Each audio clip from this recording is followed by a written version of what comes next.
We're a little bit late, but better late than never. Hello, ladies and gentlemen, and welcome to another episode of Under Construction. I'm your host, Ellis, otherwise known as the Admiral. Let me just make sure everything's working. It is. Share. Copy. Click. Click again. Click a third time. Yes, my love, the date is right, because I had to remake the, thing, because it was overwritten by the Minecraft thing. So, number one goal for right now, we only have about 2¼ hours, which is not as much as I would like, but I had to eat dinner, and I got carried away with taking care of some things for the new Minecraft server, which if you managed to miss that stream, and you don't know we have a public Minecraft server, just go back. It was the last stream before this anyway. It was, probably 2 videos ago now. And you too can join in on the fun on the public Iron Horseman Minecraft server. If you're not a part of our Discord, which is nice to have to communicate with folks on a aforementioned Minecraft server, that link is in the description here. Before you ask, the IP for the Minecraft server is in the description of the stream, as well as a link to the Discord. Yeah, everything should be there. Hi, Shoreline. Bellis. I really want to get this scenery work on this end, or on the main line done. I feel like that's a really good milestone. It'd be a really good feather in our cap, and it'd be a nice thing to say that we finished before I get carried away on the industries again, because we spent an hour doing math last time, and that may have been fun for me. I don't know about everybody else. So, yeah. We're going to have to fill these areas in. The thing is, when I did it previously, I think I had a different color green, or maybe a couple of them, but I think it might have just been one. A grass line, and a, some trees and some stumps. I think that's what it was. So, it's going to be tough to remember. I was really happy with the way it came out when I did it before, and then I lost my progress on that. This was a very long time ago now. If I really wanted to, I would be able to pull up that video, but heaven knows which one it is. F40 knows which one it is. There you go. I gotta use that. I've got to represent our Lord.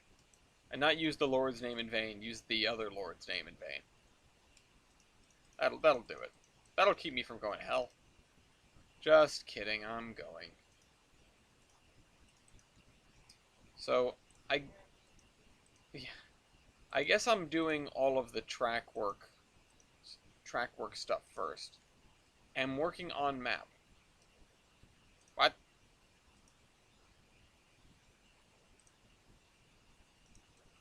I don't know what that means. I am working on the map. Something false god. Yeah.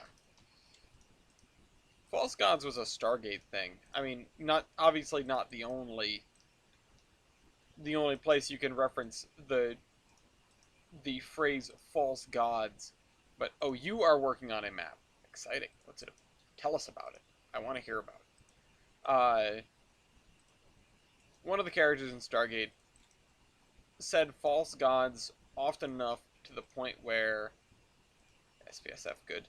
Kodachrome is my favorite. Not my favorite, but it's definitely up there. Said false gods at the point where my dad was like, someone should make a supercut of every single time Teal'c says false gods. The Bible is, in fact, a Stargate fanfiction. I mean, considering the Stargate was found in Egypt, they're definitely connected. Stargate found in Egypt, definitely some, Moses from Egypt. Yeah, it makes sense to me. ICC, don't take my Kodachrome. Alright, we need to figure out what we're doing here. So, I need to find out... I need to pick a kind of dirt. So we have Ozgrass. Oh, that's this. Fantastic. Seasonal coal.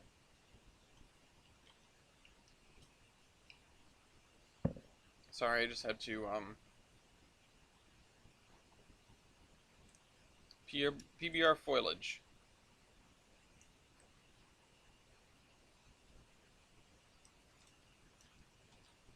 I mean, it looks like it doesn't look great. I'll say that much. Um, what about number 2? This one already looks like number 2. That looks terrible. Number 3. That looks like deep woods. What about 1? I don't mind this, but the texture itself is kind of cruddy. I guess it'll be buried underneath trees and stuff. Yeah, I do want to I do want to talk about. Oh, I talked about 2022 a lot last time, I think. Well, we talked about it on the podcast. That's what it was. Although I probably talked about it last time too, didn't I? No, did I? I don't even know. 2022, it's coming. I don't. I don't think I have anything to say on it that I haven't already said. They've talked about the subscription model quite a bit. Um, what is this? One's floor. 76%. Wow. I guess the ICC just wasn't a fan of Kodachrome.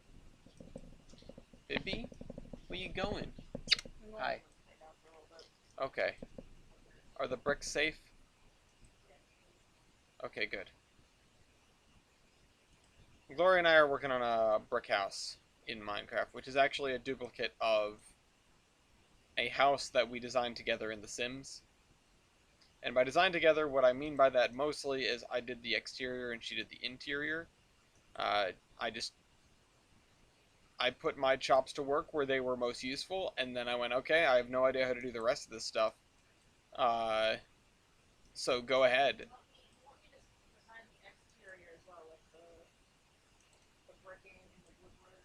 Well, yeah, that's what I mean. I did a lot of the exterior, and you did a lot of the interior. Crocodile alligator. I know I'm a sim. It's okay, though. I'm a simp, super into mashed potatoes. Anybody else want mashed potatoes? Honestly, this ground cover I think could be a decent replacement for the 3 textures that I've been using thus far. But, whatever.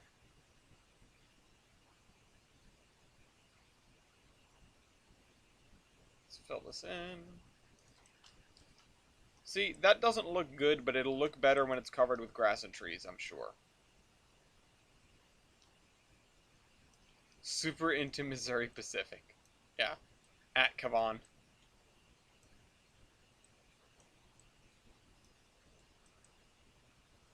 I have Mopac is one of those roads that I have formed like no opinions on whatsoever. Cotton Belt all the way.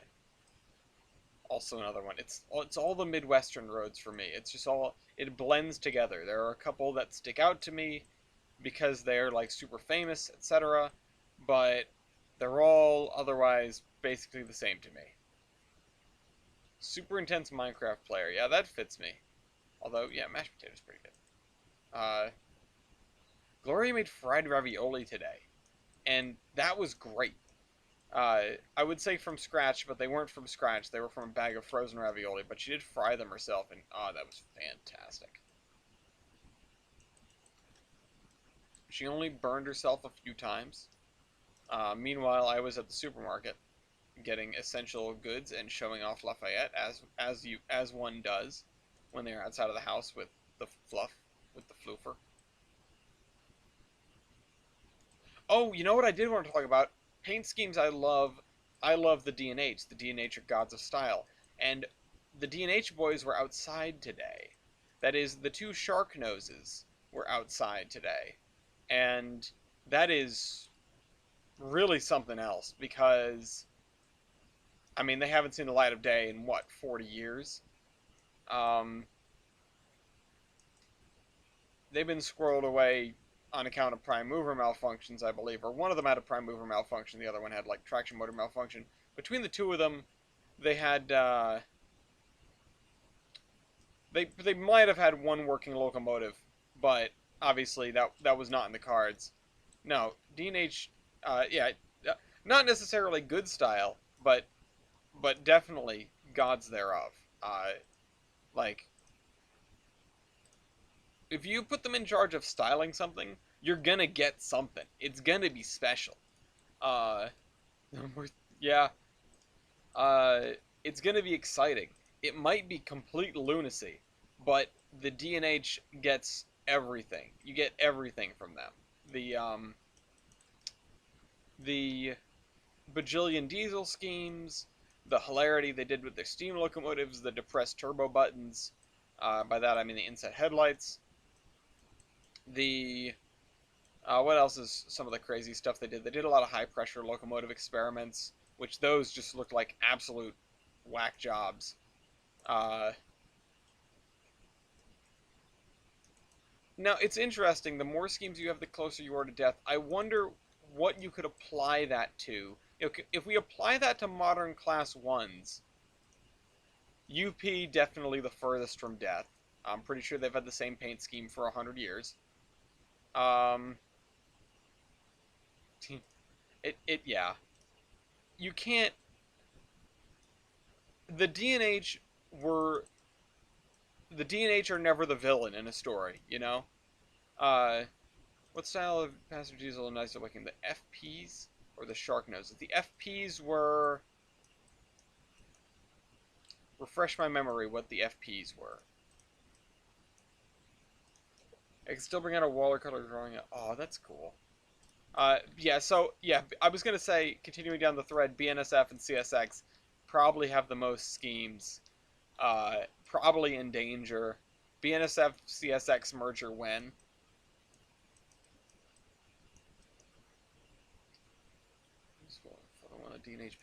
The DNH PAs and shark noses drop dead gorgeous. That they did Blue Bonnet better than the Santa Fe ever did. Fight me. In fact, I think theirs is the best bonnet. Maybe I don't like. Uh, oh, FTs. Okay, yes, I do know what those are anyway. Uh, in terms of like, in terms of nicer looking, absolutely the shark noses. They look really cool. They look really sharp. In terms of like practicality, definitely the FTs. And there's a reason one of them has a lineage and the other one doesn't. Uh, but in terms of looks, I can't not see a shark nose in the D&H blue bonnet, and it's an experience in my head. Like I love those things so much. Drop dead gorgeous. Uh, SSW had its own scheme for the FTs. Huh.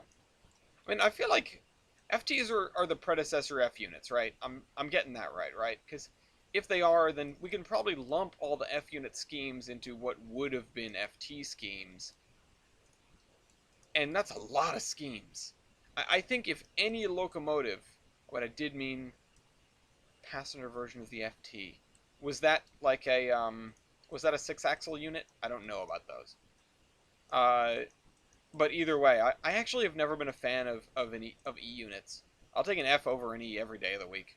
I think there are very few situations where an E looks better, and I don't like the proportions on them. It's weird.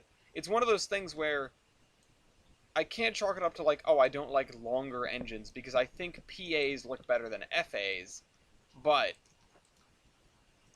hello, my love. Are you doing a blanket? I cold. Okay. Is the hi. Hi guys. Um. But yeah, I mean it. Okay, that's good. The FTs are cool, you know. Between the two of them, if I had to run a railroad, I'd probably be picking an F unit every day of the week. But if I wanted a picture of one, I'd probably be taking a picture of a shark nose every day of the week. So that's where I stand. That's what I think is pretty.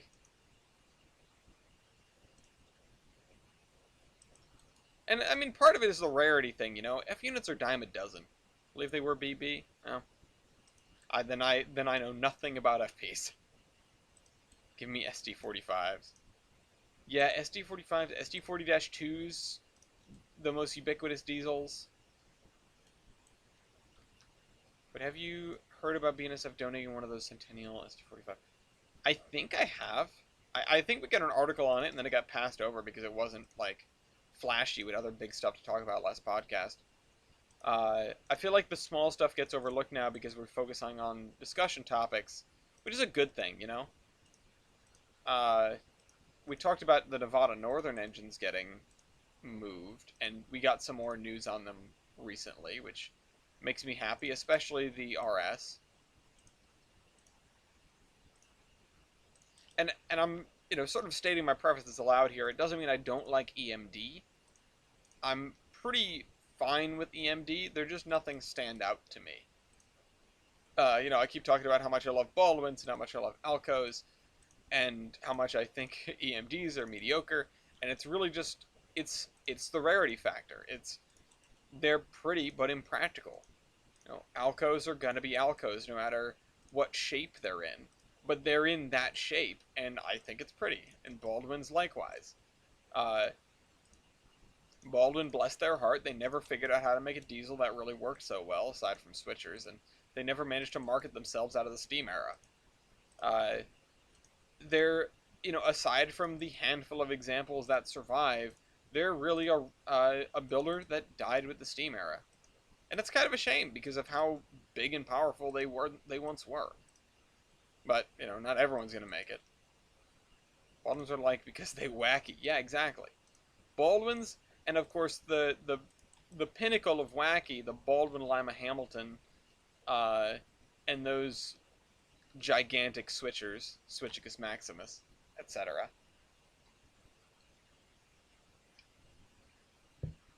Okay, so let's do something here. Let's grab. Oh, you know what? I need to put dirt under this road. Give me a second. I'm gonna grab a slice of trees. And I'm gonna replace like half of them with stumps, and then we're gonna use that.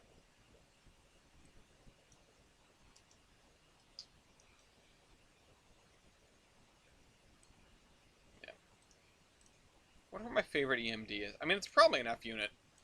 I love transition era stuff, and as much as I find other things preferable, F units are they're a railroader's canvas. You can turn them into anything. They're gorgeous.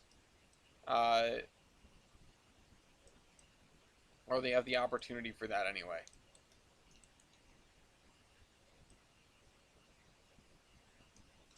A lot of my favorites are going to end up reflected in like what is in the Iron Horseman Chronicles. Yeah, no, lots of people loved EMD because they worked.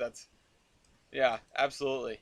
Uh, that's that's why I'm saying if I was a railroad man, I'd be buying the EMD 99 times out of 100 or 100 times out of 100. It's like, yeah, they might all have their advantages, but there's a reason one is still around and the other ones aren't. All right, but yeah, RSs hold a special place in my heart. Um, Sharknoses hold a special place in my heart.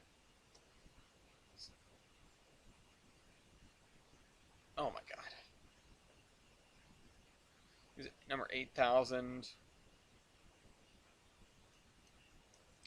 The the SDs and Jeeps are pretty iconic. They might be plain, but they're definitely iconic.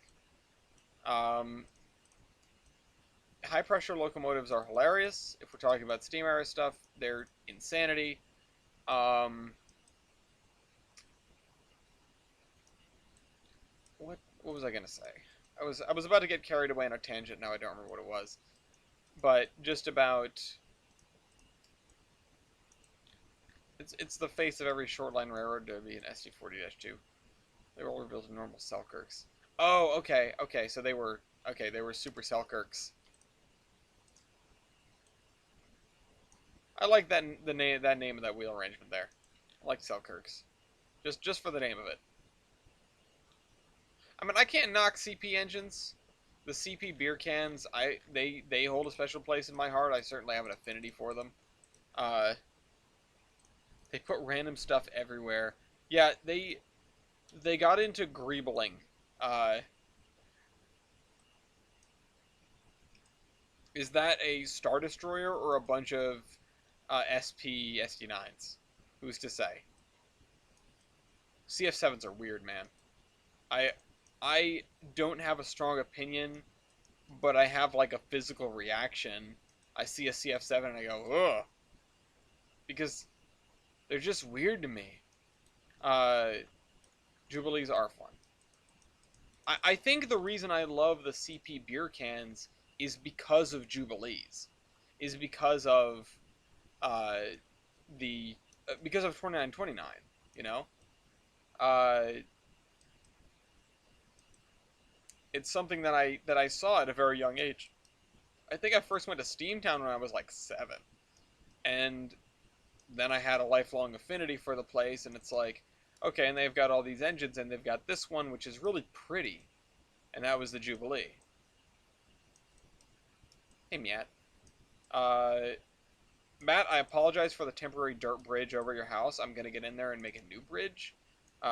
Gloria threw together a bridge because we were tired of walking around the hole, and I was not on all day, pretty much. I hopped into the Minecraft server to do some investigation because there were some bricks being stolen.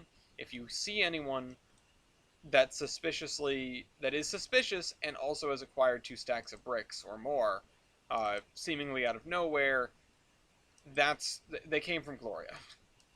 Um, Something I really miss. A long, long time ago on a server called the Narrows, we, um, oh my god, the unions are hilarious. We had a truss bridge built out of sandstone that crossed our rail line, and eventually we had to package up. We disassembled the whole thing and put it in a chest. And I really wish I had that truss bridge in a box kit because I think it would be the perfect size to go over Matt's house. Uh,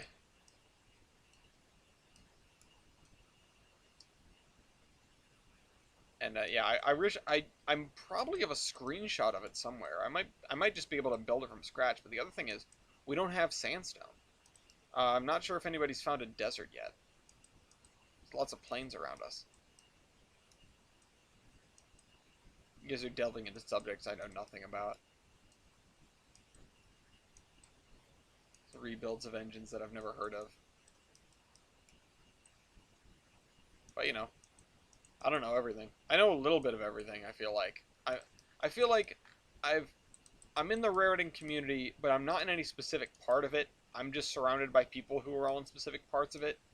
Like, there are folks like Shortline that know a lot about mergers and stuff. There's folks like Weibold that know a lot about steam engine operation.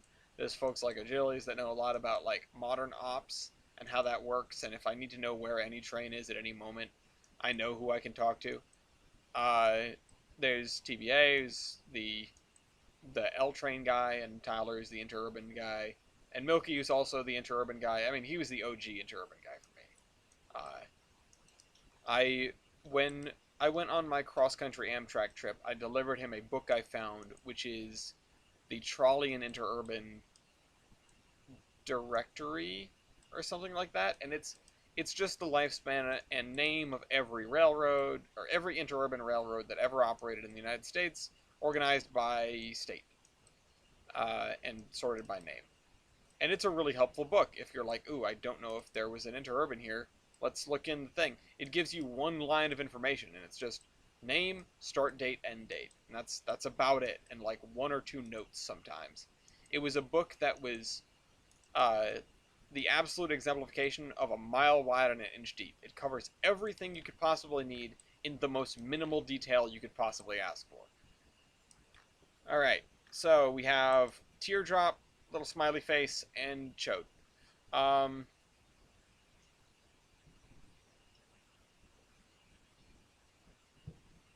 so we filled these in. Let's fill these. There aren't any holes down here. So yeah, let's move. Let's work from this direction. Um, and there, are, I've got people. I've got people for everything. I know a guy. No matter what it is, I know a guy, and I think that's fantastic. Uh, okay. So we're gonna need to trim out some of these trees.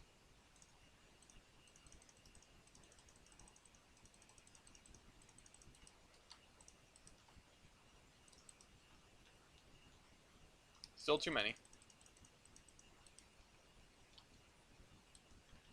Okay. And we're gonna add some stumps. Stump and rocks.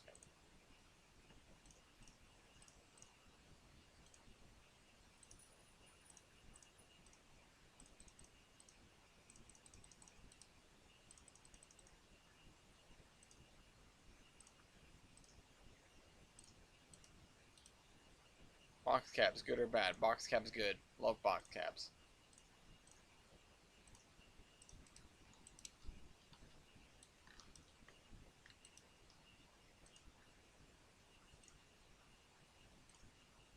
I don't really have much to say about box cabs, but I do love them.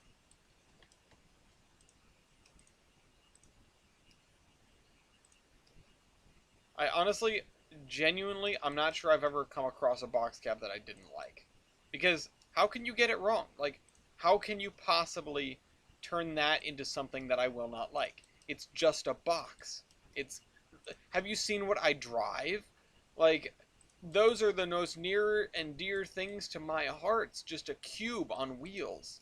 That anything box cab, the box cab Shays that the New York Central had, even though they're Central, the box cab Climax or Climaxes, I believe, that the Union Freight Railroad had in Boston.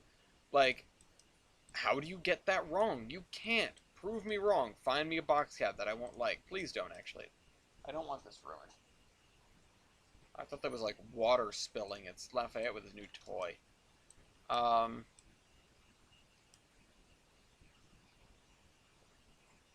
okay, thank you.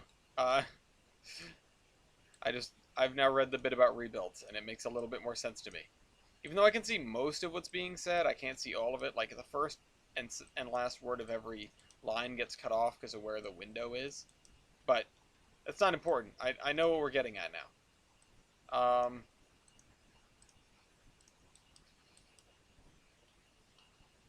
Box cabs out of broken boxcars. Perfect. Okay. Yeah. So, I mean, we do have... Also, I have 3 pings. We do have... Oh! That's a good one. Hold on. Graham just claimed the achievement Caves and Cliffs. So let me do that. Let me make that edit. Let's see. Caves and Cliffs.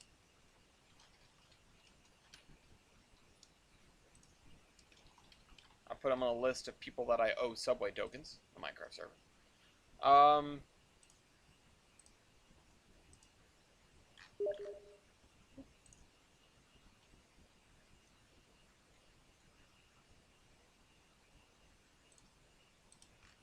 Okay.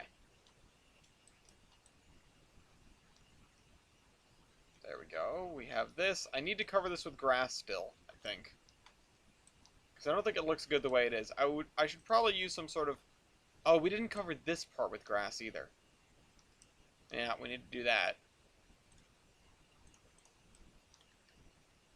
I don't...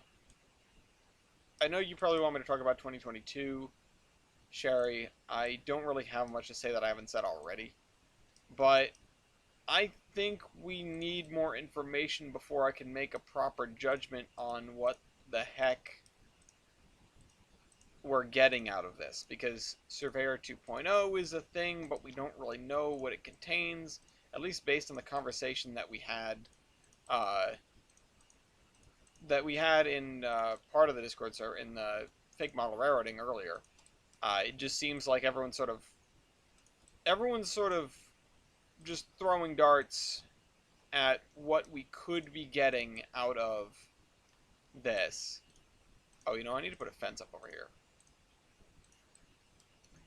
Like, what's in the subscription? What's not in the subscription? I think we're gonna have to know.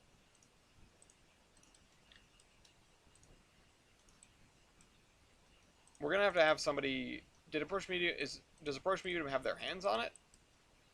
Just some of the things that were being said just seems kind of ambiguous. Nobody seemed to know what's going on.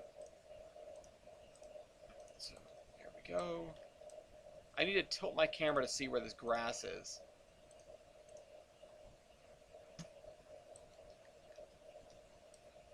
attempt at making...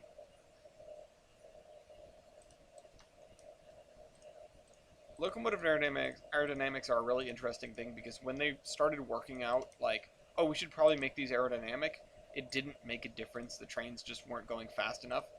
But eventually it got to a point where, yeah, this really matters. Like, it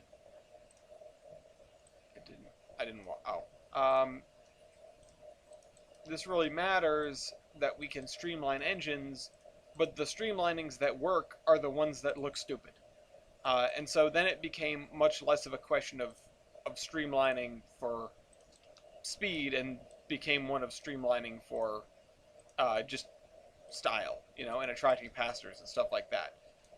Would the T1s have been able to go as fast if they just had like a normal blunt nose instead of the shark nose that they had? Probably. Did it make an appreciable difference? Maybe. What about like the Inverto baths, the Atlantics that the Milwaukee had, or the Commodore Vanderbilt, or any of the other just straight up Inverto bath designs? Did that make a difference? Yeah, it made a difference. Did it actually, like,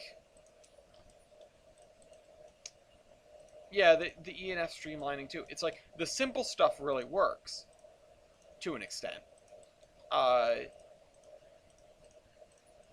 And on a diesel, it makes more sense because you're going to have to build in shrouding anyway. On a steam engine, if you're adding weight to put on that shrouding, you might be giving yourself more of a handicap than you're getting for aerodynamic efficiency.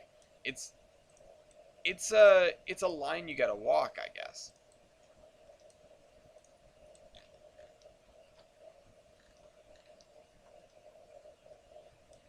I need a wide thing. I need a really wide spline.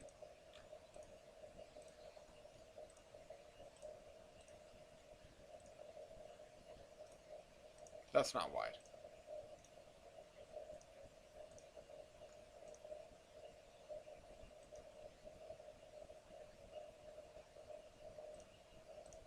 It's not wide.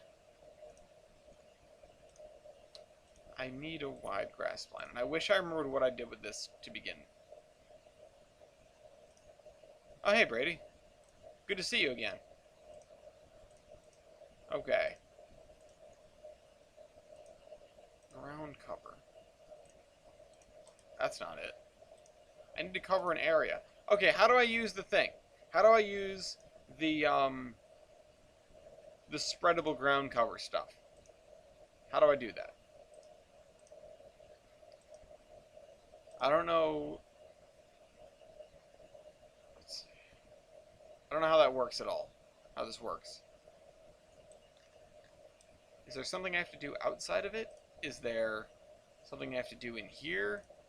Because this looks like the time for me doing that. I'm trying to fill in all these holes in the field so that I can have continuous thing.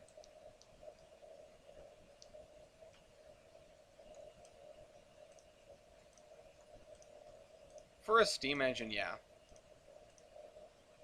In fairness, while I'm sure I'll send you a message about it on Discord because it'll be easier to type, but it's not too difficult. Okay. While Matt explains to my uneducated face how to do this thing, I'm gonna continue putting trees down. Just to fill in these areas. Because this looks like the place for that kind of grass. And if I can figure it out now, I might end up using it a lot again in the future. I am aware of that, my friend. I have been talking about 2022. If you want to hear me really talk in depth about 2022, go watch the last Terminus podcast. That's where it's at.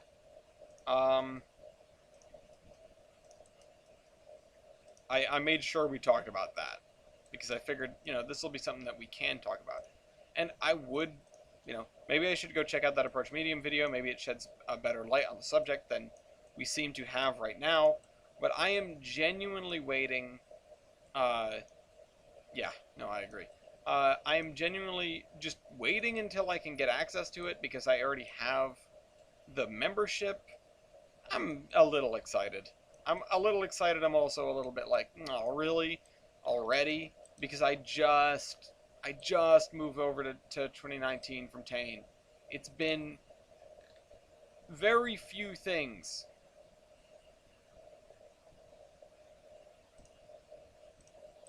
It's been very few episodes since I moved over to 2019. And now I've got to move on from 2019. I'm going to do so probably as quickly as I reasonably can because I don't want to have the same exact problem. Would I like to release this section completed in 2019, or in 2019? Yes, I would. Is that a reasonable thing that can happen? I don't know. We'll have to find out how quickly I can get this done. And replacing the same chunk of trees over and over again does not get me any closer. So, and yeah, the train's default content, it's always been aggressively mediocre. I feel like they just don't really try that hard. And I mean, I get it. They're trying to make the game, but I don't know. There's just not a lot there. All right, let's okay.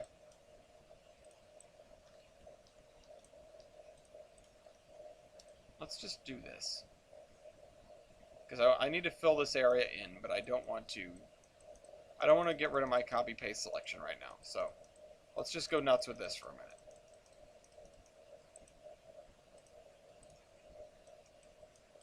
I expect Matt's gonna like ping me. Hopefully that's how I'll know that that the explanation is complete. I'm glad people know how to do these things, because without that I would never learn anything.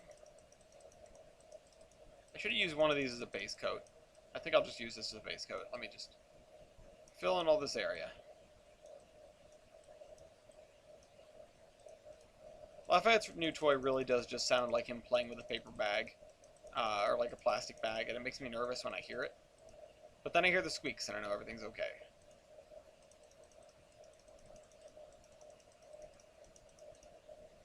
That's better looking. Yeah, so when 2022 hits, then I'll be able to hop on and make my proper judgments about what we're getting. Of course, it's probably going to be broken. Sorry. I have little doubts it's going to be broken for at least one update. But that's how things go. No one should be particularly surprised by that. Hopefully they can fix it in a relatively short amount of time. And then we can have a game that works. I know, I shouldn't be normalizing that. But at the same time, it's just like, well, we're going to get a new Trains game. In fairness, 2019 was a pretty good release for a Trains game. But, you know, before that, boy, was it dismal. Hopefully we get something new. They also took away some of the custom cabs, replaced them with the default. Also a worthwhile product. Is that the DLC? I noticed. Wait, the JR locomotives. Now, wouldn't that be up to JR? I feel like that'd be on them.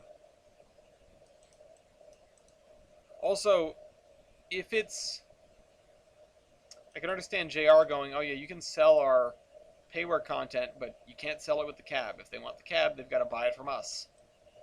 Which is kind of a clever little paywalling. It means you get the money from the people that care enough.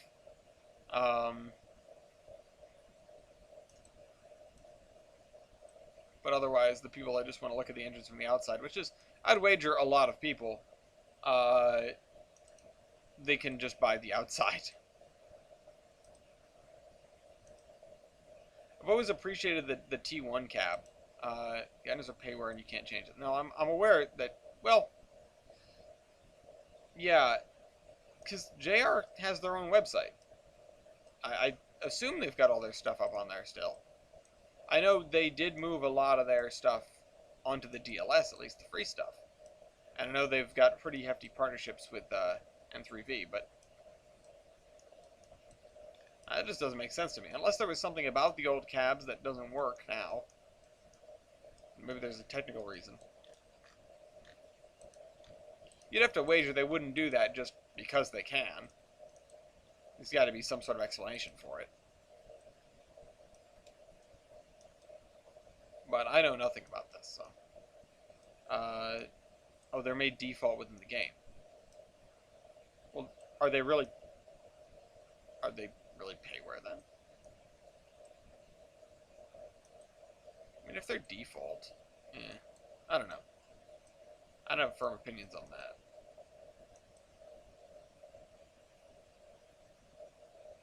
You can now, I think, mess with some of that stuff in the more modern content managers. Okay, let's see this message. I'm going to go ground modification tab, go into the advanced subcategory. Okay, so ground modification. Advanced. Ah, layers. I never thought to do this.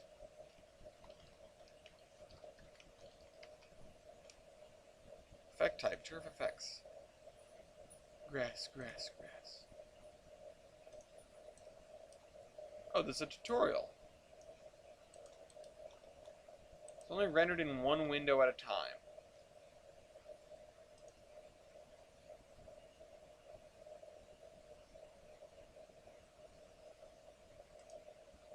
Oop. Nope.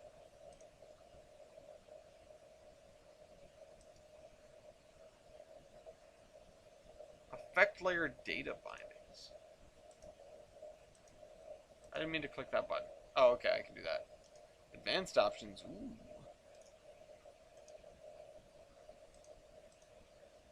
Grass, medium 1. I should probably read in this message. Effect type, make sure it says turf effects.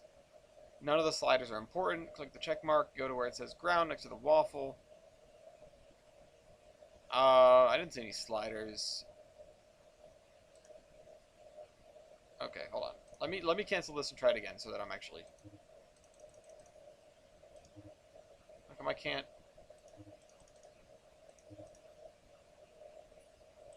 No. Okay. Okay. So ground. Oh, that's it. Just ground. Grass. Effect type turf effects, which I believe is this. Put a check mark on that window and then click the waffle. Check mark on this window and then click the waffle. Holy moly! Oh.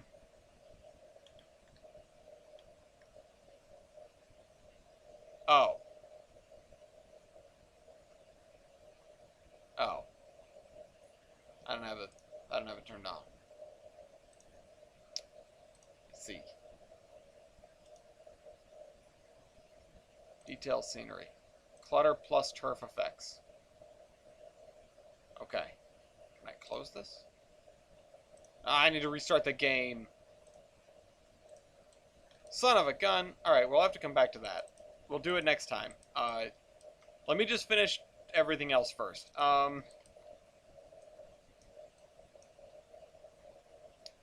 Well, thanks, Matt. I guess I can't do that right now. We'll finish with this and copy pasting and grass along the edges of it and that sort of thing. It's already 8:30. We're already 45 minutes in. And I just like gave my preferences on diesels and questioned 2022 for a minute. Talked about how much I love D&H shark noses. Alright, so fill that in. It's being creative. I was just thinking of creative pursuits of mine. I really need to work on the Housatonic before the next coffee shop. That's I might. So if anybody here happens to be in Rhode Island over the next not this coming weekend, but the weekend afterward, I think, or maybe 2 weekends. No, yeah, the weekend afterward, 11th and 12th. That is the Providence Northern Model Railroad open house. I'll be there. I don't think anyone here is going to be going to Rhode Island next weekend, but you know, just figured I'd throw that out there. But I'll probably be sitting in the room working on the Housatonic on my laptop or something. And then that very weekend, oh boy, that's a big weekend. Let's talk about it for a minute. Let's talk about my life for a minute. I know this is just basically one big vlog for me. I know that's why you guys come here. I'm going to see Hamilton. Laura and I are going to see Hamilton on that Sunday. That is the last performance that's being done at PPAC in Providence, the Providence Performing Arts Center. We are both super excited to go. Ellis Lore. I don't know. I bought those tickets like back in August to give to her as a anniversary gift while we were in Vermont, and then we're gonna go back to Vermont that same, like, I'm taking 2 days off. I'm taking the 13th and the 14th off. So it's Providence Northern Open House, then that night Hamilton, and then following that, the next morning get up, drive to Vermont, go see Annabelle, go buy a wood stove, or well, pick up a wood stove. I don't think she wants any money for it. For our porch, which is under heavy renovation right now. And I'll talk about that in a minute. Anyone remember the big hole in the floor? It's gotten bigger. It just gets bigger. We're working on that. And then that evening, Monday evening, there's a meteor shower. And so we're going to be staying somewhere where it's nice and dark, and we'll be able to see the meteor shower. And I don't know why my face is so itchy all of a sudden. It's like I've got a little tickle on my face. But yeah, my dad and I have ripped the porch apart. There's no more floor. The ceiling just got reinstated as a ceiling. And the floor, yeah, the walls are gone. Ceiling just came back. The floor is a mess. Pulled up the carpet just to see what was underneath, and had this discussion of like, hey, listen, we don't want to do this work, but we're gonna have to do this work. So as the work wore on the ceiling, we kept falling into the little divot in the floor that I had the cone covering for those that have been on, for those that have been to my house. And like, eventually I just gave up and put the cone back there, because I'd moved it to get it out of the way, but it's just a giant hole in the floor. It doesn't go down to anything because it's not like the basement is underneath that section of the house. It's just a slab. So if you manage to fall through the floor, which nobody has quite done yet, you fall all of 6 inches. But thing in the floor turning into a black hole. Mayonnaise, pair of pliers, 3 pennies, and a toothpick. I don't know what that's referencing, but I do know that this sounds like a MacGyver plot. And I'm not quite as handy as he is. I am an inductee to Frank and Frank Construction, which is my dad and his late dad. Frank and Frank Construction did most of the work on this house over the last 70 years. And here at Frank and Frank Construction, we believe that right angles are a myth made up by math majors to try and sell more degrees. Nothing in this house is square. We were trying to put the ceiling together, and we kept ending up with all these weird triangular gaps and could not figure out why. The reason is because the whole porch isn't square. And now neither is the bits of the ceiling. But, you know, you take it as it comes. I give it the shrub spline that everyone uses.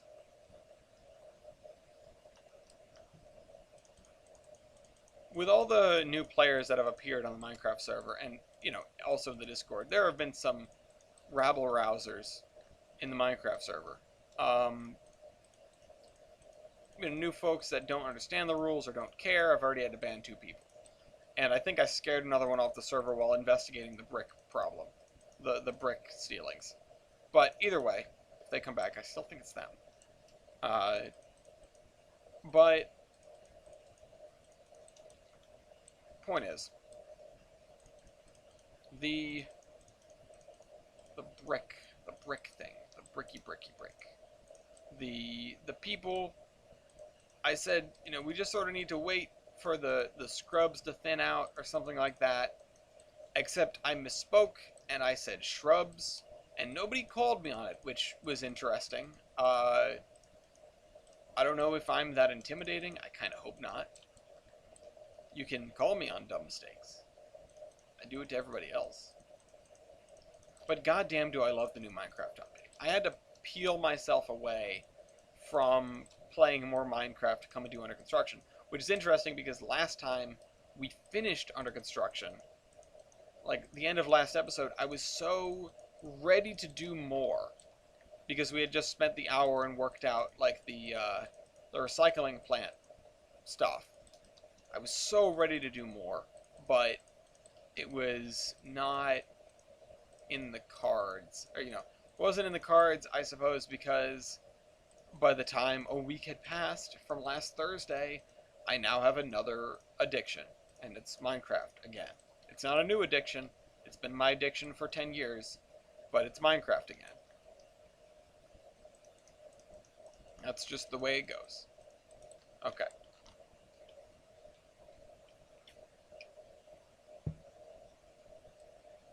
We're still missing some, well, trees and stuff, obviously. But also some grass around here, so let's carry on. I don't really want to go too far from the edge here. I know I was getting far from the edge with the other one, but I don't want to go too nuts with this grass, especially if I'll figure out how to use the turf effects stuff. Although that is something that I hadn't considered. It's now with the turf effects is behind a setting. You need to turn that on if you want it, or I suppose it's probably on by default and I turned it off for performance's sake or something. You've seen Green Coast Q2. I saw it when it came out because there was always a meme of, when are we getting the Q2, Steve Laro? Because he had it on his project list before he was totally swamped by payware things. Yes, my love? Hi. Before he needed to make more money, I guess. So he decided to go full payware, which I don't blame him for 1 second. But,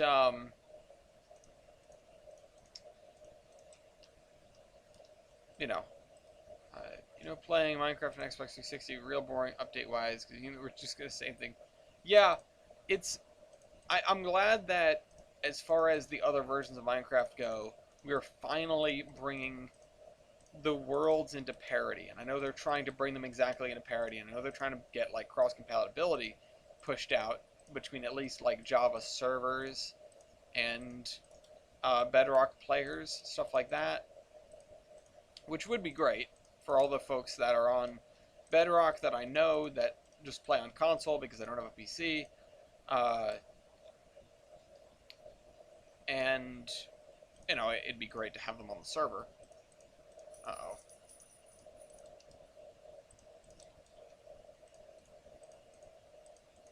Lafayette is sitting in the hallway whining at Gloria.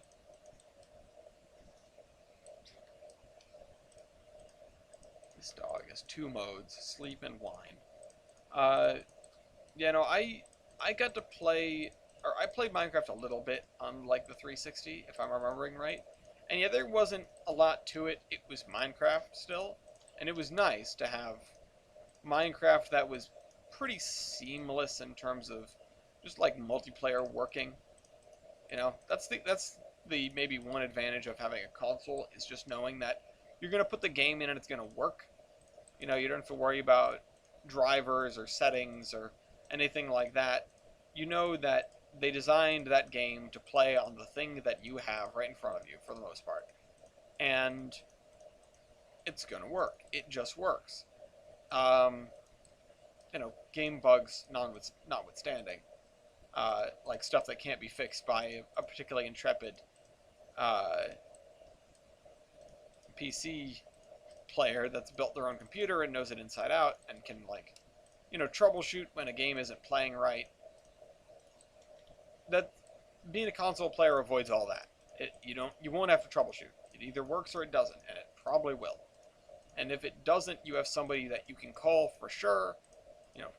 Tech support. Whereas if you build your own PC, you are the tech support most of the time. Generally follows that you're pretty knowledgeable on that PC, but it is what it is. It is what it is. Okay, so we filled in those places with texture at least.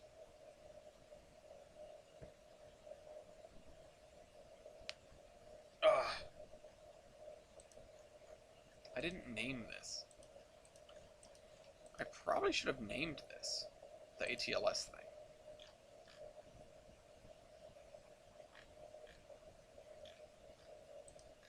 How much green there is. Anyway, they were green. The 20 years old PCs built by Dell just managed to run, 2019 on minimal graphics. And yet it goes, It's surprising what 2019 will run on, It's not quite Factorio. It won't run on a potato. It'll, suck up more resources than Minecraft, certainly on a larger map. But with what I was doing, all the mean things I was doing to my computer, demanding that it run Tolbrynd, went in tane on my old PC, which is, well, Gloria has most of the parts now, and it's a pretty middling machine. I can't say too much bad about it because it got me through thick and thin for so long, but it's not exactly a world beater.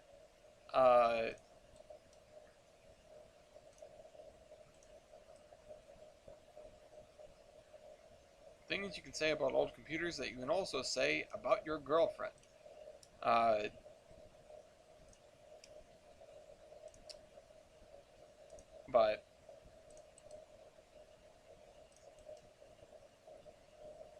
yeah, it is to have a reliable computer. And in fairness, nothing I've ever put together has ever really been a reliable computer. But it's one of those things where you have a reliable machine or you have a labor of love. You might have both, but for me it was definitely a question of like, okay, I'm gonna try to play trains today and it might work. And it's been even more so on this computer. Honestly, I never had as many problems on my old machine as I do on this one. This one is very much a, it could just give up for no reason and I wouldn't be surprised. Like, if suddenly it just black screens right now and, whatever, maybe I'll lose my progress. Maybe, it won't come back on for a bit with no explanation.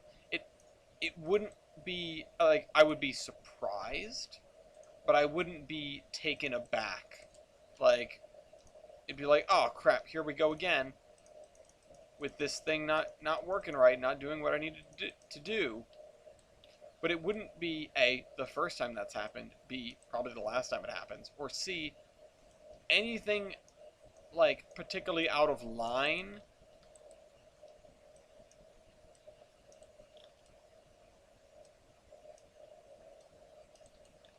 There we go.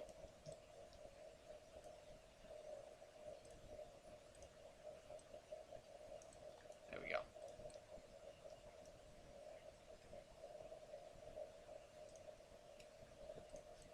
Yes, my love.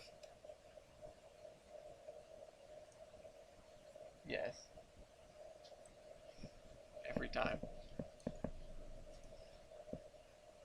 No, that's true. If it blew up right now, wouldn't be shocked. Well, I might be literally shocked, but I wouldn't be, emotionally shocked. What are you doing? Me? Yeah, you like petting my hair. Why am I your towel? Your hand's so freaking cold. Oh, you can mix it. Oops.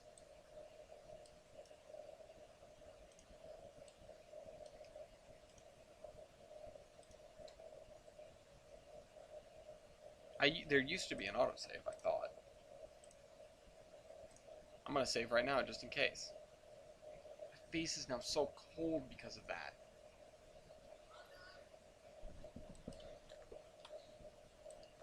Alright, cool. We got this in. Let me write down turf effects on my list of things to do. Fill in holes. Oh, sorry. Holes in fields. Turf FX.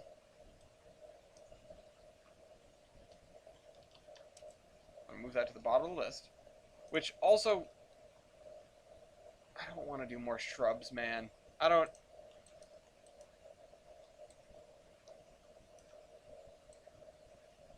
But you know what? A shrubbery. Oh, one other thing I need to put on my list of things to do is the Brosley Dairy. This area has not been done up at all. So let's put that at the bottom of the list.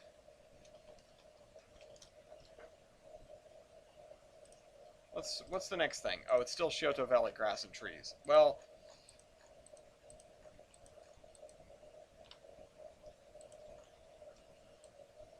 we get all this done. Oh, we need to do texturing over here. Just start on the next part of the route. Yeah, right. Yeah, let me just slide on into the next part of the route. By the way, there are some towns that don't have names and stuff. I'm always taking suggestions, but I also just finished watching all of Steven Universe, except for some of Steven Universe Future. So there's probably gonna be some Steven Universe references cropping up on this route in the next portion, or in the portion after that, or on the big map. It just expect it.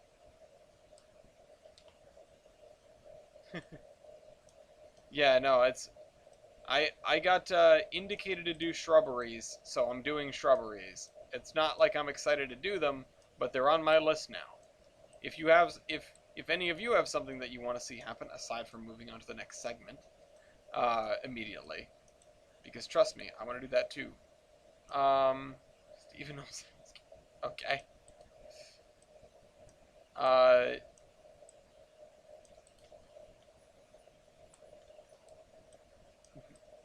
yeah, you can feel free to say it, and I'll put it down on my list.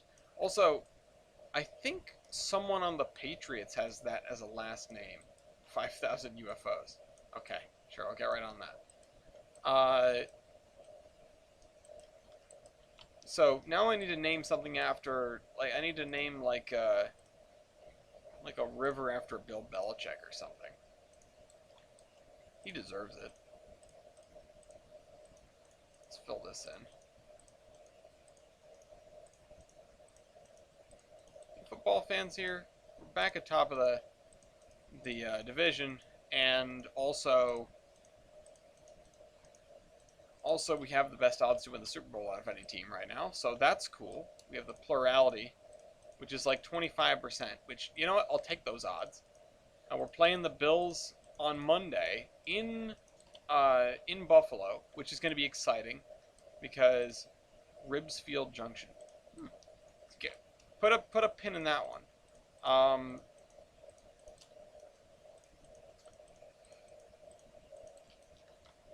It's going to be snowy in Buffalo. We played pretty well in the poor weather last weekend, although it wasn't like crazy bad weather.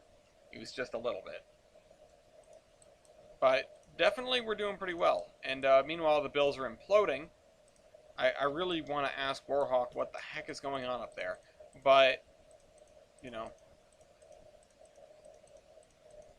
it's just the way it be sometimes.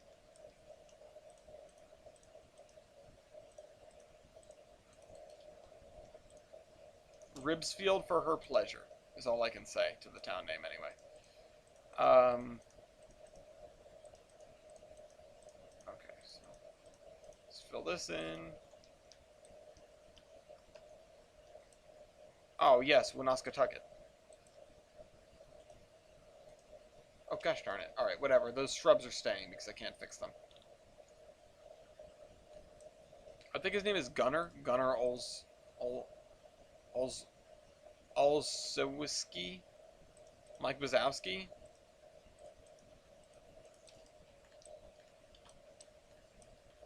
I don't know anything about him other than his name. I mean, we could just name a town Olszewski. Olszewski? Olszewski? Olszewski? I'm going to need a phonetic spelling on that one. This also needs to get done. It's more of a legitimate question. How do you get your tunnels? I feel like most have the generic interior tunnel section, or the portals are way too big to look decent. Olszewski. Oh, okay. Olszewski. Okay, yes, that makes sense. Well, this is... What tunnel is this? I like this one. This is oh, it's the Tehachapi Loop tunnel. So, that's what I use. I don't know why there's grass here. I probably need to throw a dig hole in. Yeah, I definitely do need a dig hole. Oh.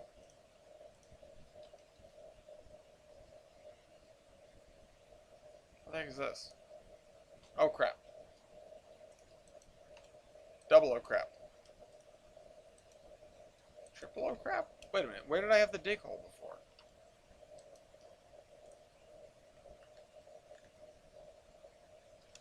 This, I thought, was...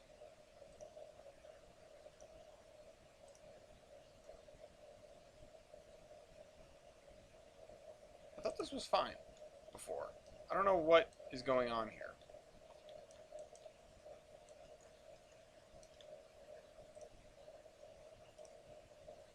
I don't remember this being messed up like this. I feel like it's weird that you reuse the same tunnel over and over. Not really. If you're building a railroad, you're not going to do a bunch of different tunnels. Unless you have to.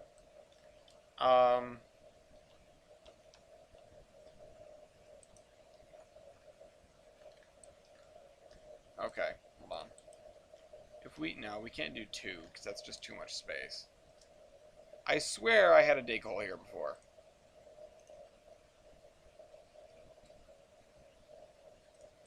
Dig hole 1 by 1.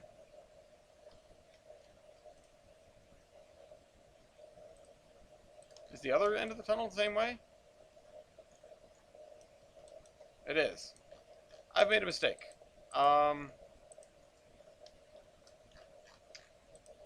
What do my other tunnels look like? This one has a dig hole. Don't fall for the dig hole trap of hell.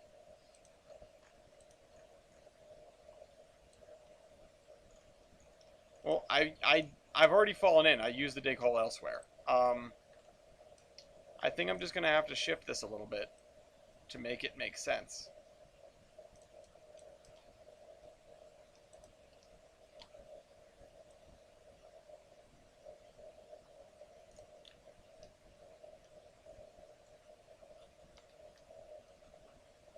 Yeah, now we just need to move the grass.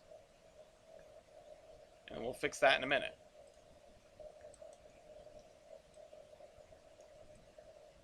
Oh, crud.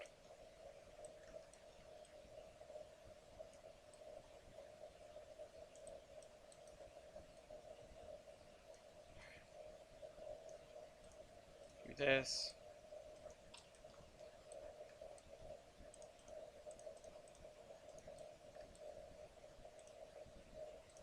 We probably need to do the texture up here pretty soon too.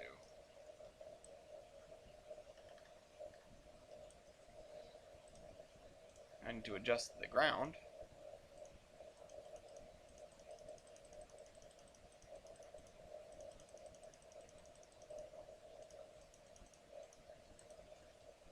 Matt, I'm not going to say Rhode Island has you beat for unpronounceable town names, but we sure have a lot of them.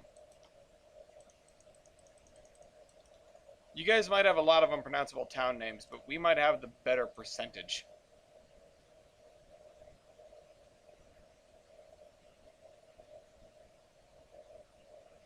But on the flip side, we also have a Wyoming, and who really wants that? Alright. Let's see if we can fix the other side. This side, it matters a little bit less if we're spot on with it, because we haven't done much on this side. Alright, that won't do it. Live in a state that doesn't have Gainesville. Oh, Brownsville. I just saw Sville, and I made a guess.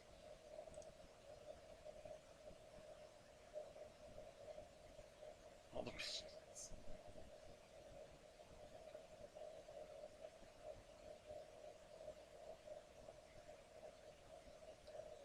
Bithlow. I love all this. Keep them coming. They're a beautiful compendium of unpronounceable town names across the United States and across the world. It's one of my favorite things to find new town names that are just straight up ridiculous. I'm always comparing them back to my own, but you know, that's just the way it goes sometimes. Oh. I need to raise up that corner. Oh, I need to shift the tunnel over to the left.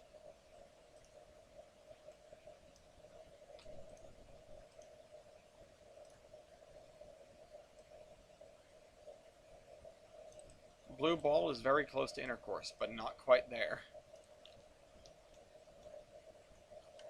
I remember being down there with the Fiat people and going to blue ball and intercourse and, you know, watching adults crack up and being like, yes, yes, no, this is a real thing. You're experiencing a real thing.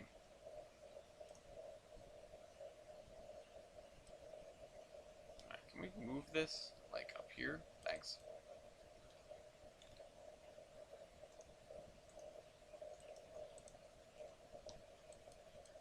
We've got a little bit of greenery in the tunnel, but that's okay.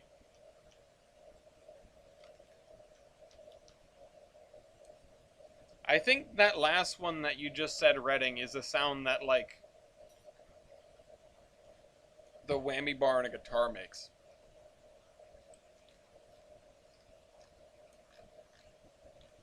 There's a town named Ligma in Massachusetts.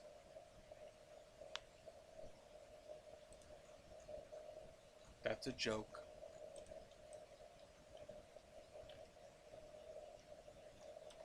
But actually, there is, one of my favorite towns in Massachusetts is Cummington.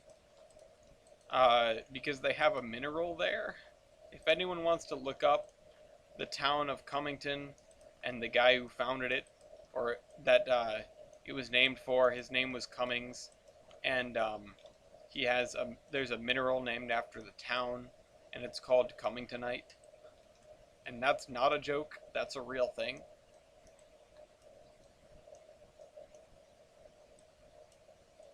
And there are in fact shirts that are like, hey baby, if you get with me, and then the chemical formula for that mineral.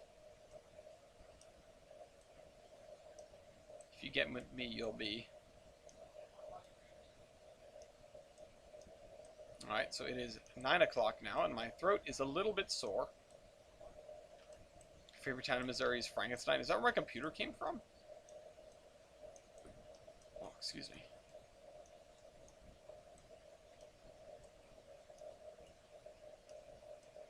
I drove through there. I unknowingly or accidentally drove through there, and I remember seeing the sign and going, oh my god, I'm here.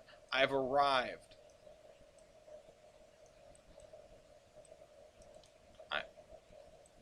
Ding Dong, Texas. Also, I believe that's right next door to Clap Clap Clap. As in, the stars at night are big and bright. Clap Clap Clap Clap.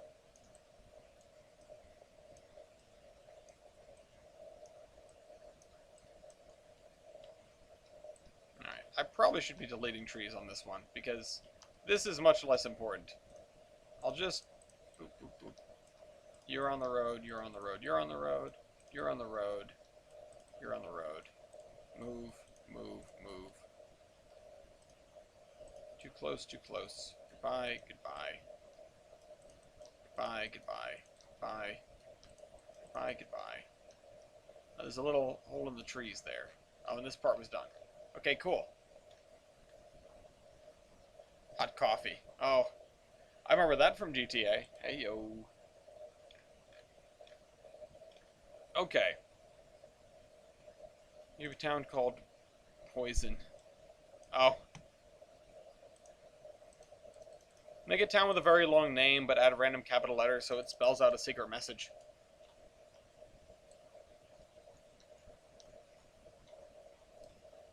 Alright, that's Jeb. Panther burn. I appreciate all of these. I want you guys to know that I appreciate all of these. Okay, so we have an hour left. I think it's time. I think it's time to start the next phase of our operations, which, as you guys always know, is always the spreadsheeting. We have 6 whole viewers. Let's see what happens when I flip over to spreadsheets.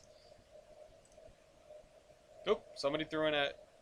Oh, I got something on the slideshow there. I appreciate that. Yay, that makes me happy. Okay, so we were doing industries and balance. Now I need to flip this over to this. Pew. I'm going to check on this one last time. Moon landing. I love it. I love that. Okay. So, where were we? We were working on the scrapyard, Ginger Metals Recycling, which is this right here. And we have it set up. I think the numbers all work now, if I'm remembering right.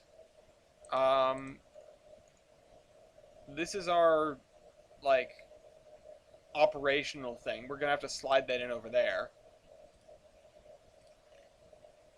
I'm going to have to move these things out of the way. But we're going to need a bunch of industry links, probably. So, we need... Wrong thing.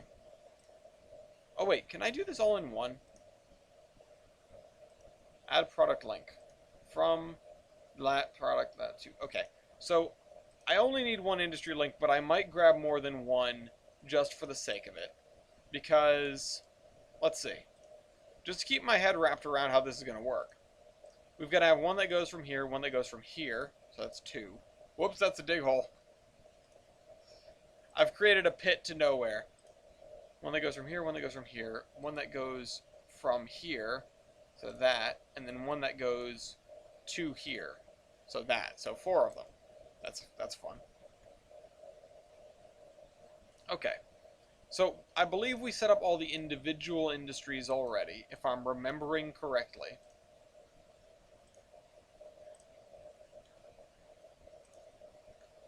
Yeah, so you start with half.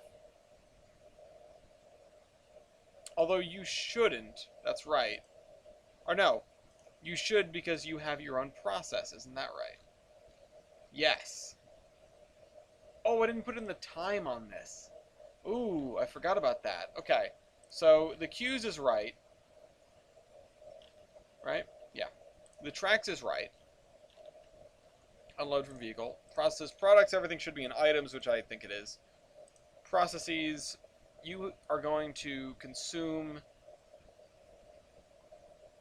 that much, which is a 10th of what you've got? No, it should be a 4th. Sorry about that.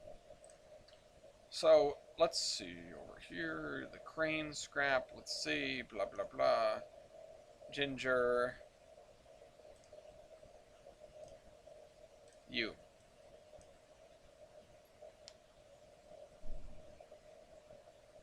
Oh, did I only do the math here? Was that what I was grappling with? Was that what I was having trouble with? Because I guess this is not set up.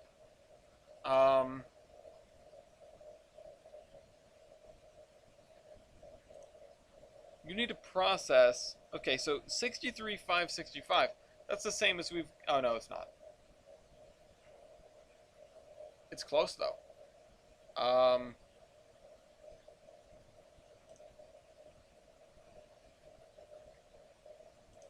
on. Divided by 4. This is why. 63,564. Okay, so that is pretty perfect. Oh yeah, 63,564. So that means this is a quarter, which means productions per day is 421,600. Good old, we know that number really well.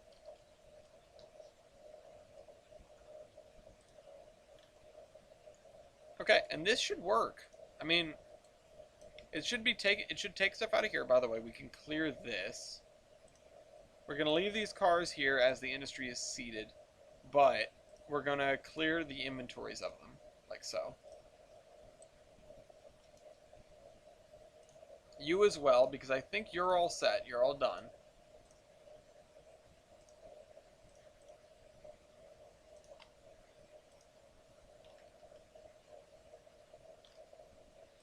Yeah, size 40. Yeah, okay, so you're all good. Alright, let's start setting this stuff up. I think you're good, are you? Sorted scrap pickup? No, you're broken. Okay.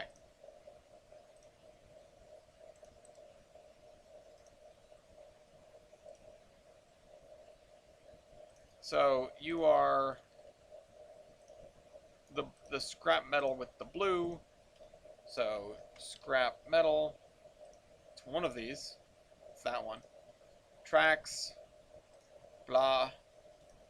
Load into vehicle. Processes. This actually won't have a process. So, I don't think it'll have a process. So, this scrap, the blue scrap. Scrap, blue. Okay, so it's the same as that. Oh,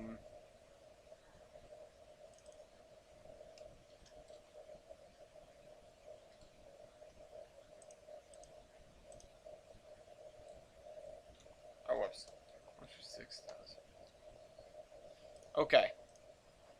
So that means this is going to be 156,000. Nailed it. I gotta set you to be items. Liters of scrap metal. You're gonna start with half, so 87,000. That's what it was, or was it 78? It was 78. My bad. Should have done some quick math in my head. Weigh bill 50%. And yeah, you're not gonna do anything. You're just gonna load into vehicle. So that means I can get rid of these two.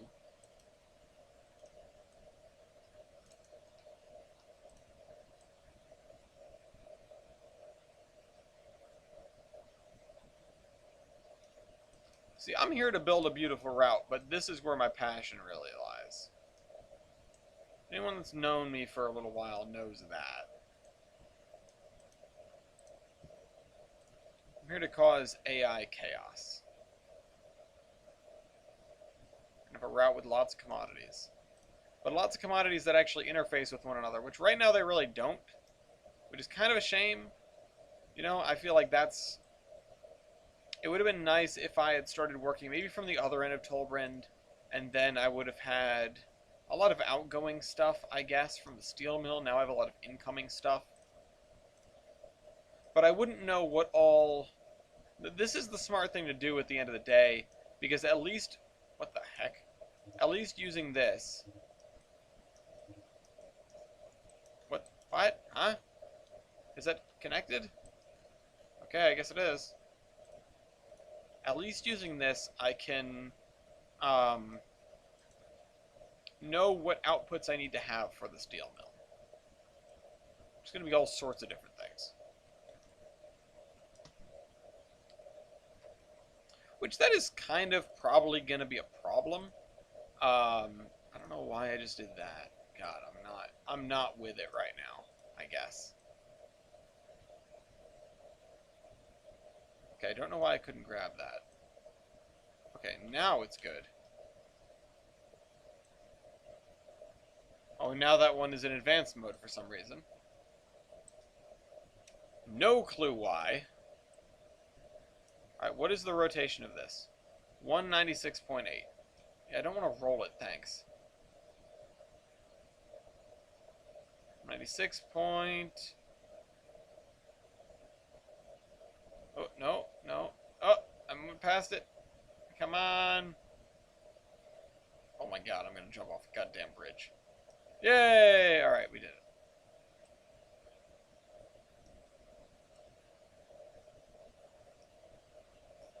I can see those arrows shifting, making it really look like it's going to jump to connection point.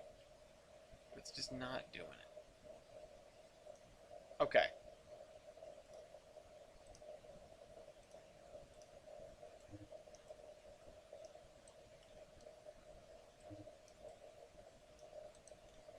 Why? Why do you keep doing that?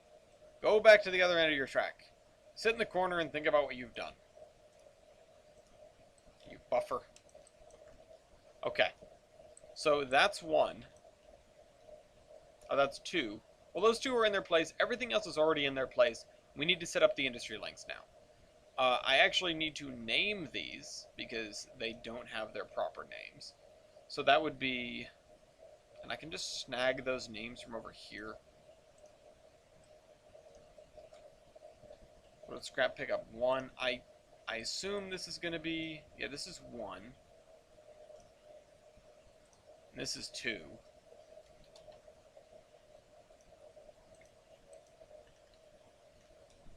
I wish I had, like, some sort of...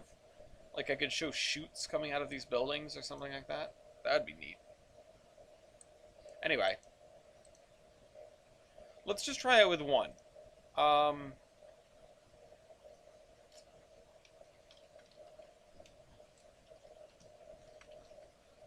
What is the full... Oh, you know what? I have it. I have it in my Ginger Metals Recycling.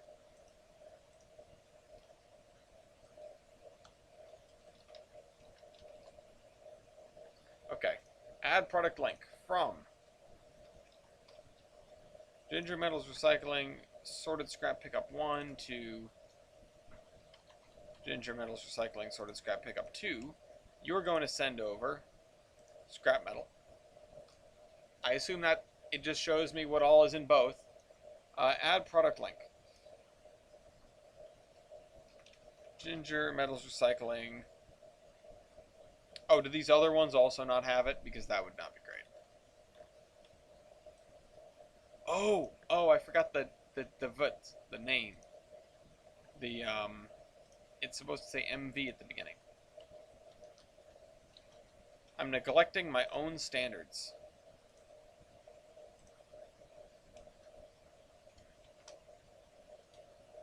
That's it. It's just industry and then name and then track, right?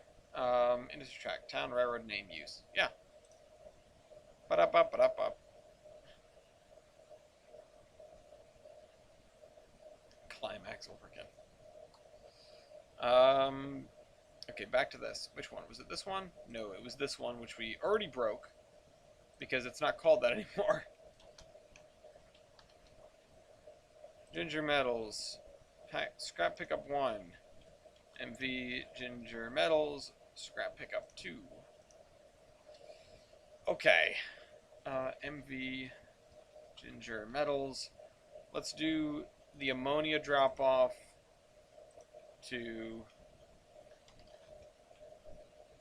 sorted scrap pickup 1. What can I send over? Ammonia. Just plain old ammonia. That's not what I clicked on. Okay, let's do these one thing at a time.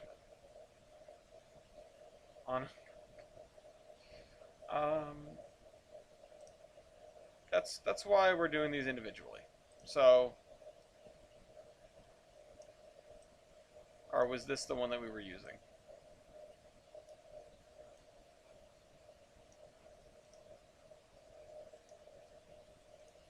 Add product from MV Ginger Iron Pellets drop off MV ginger scrap pickup 1. Keep thinking it's that one. Iron ore. Yes. And a U. Add product link from MV ginger unsorted scrap drop off over to oh. I was really hoping that'd be the only thing with a 2 in it, but it's not at all. And either way, it's going over to number 1. Scrap metal 4.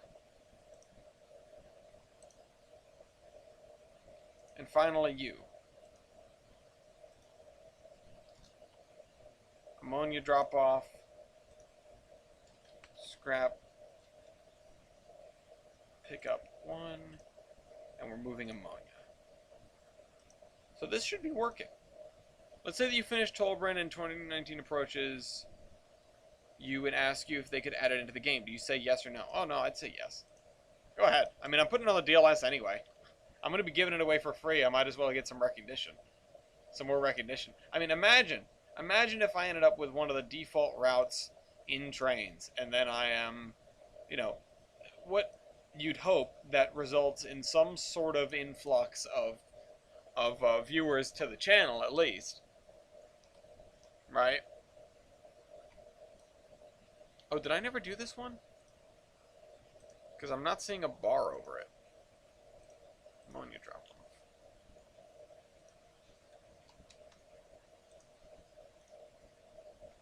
I didn't do this one. So we need to figure out this one. So, I don't want it in tons, I want it in units. As always. Let's see. I'm glad we still have 6 people in here. Industries in balance. Ammonia. The ammonia drop off. Oh, it's not even here. We don't even have it. Hold on, let's move all this down by 1.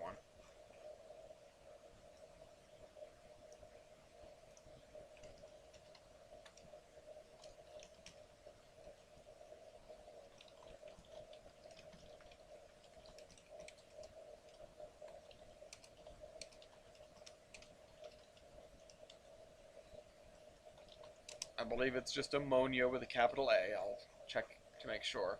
Ammonia, yep. And how much ammonia are we bringing in? We said we're bringing in 5 carloads. So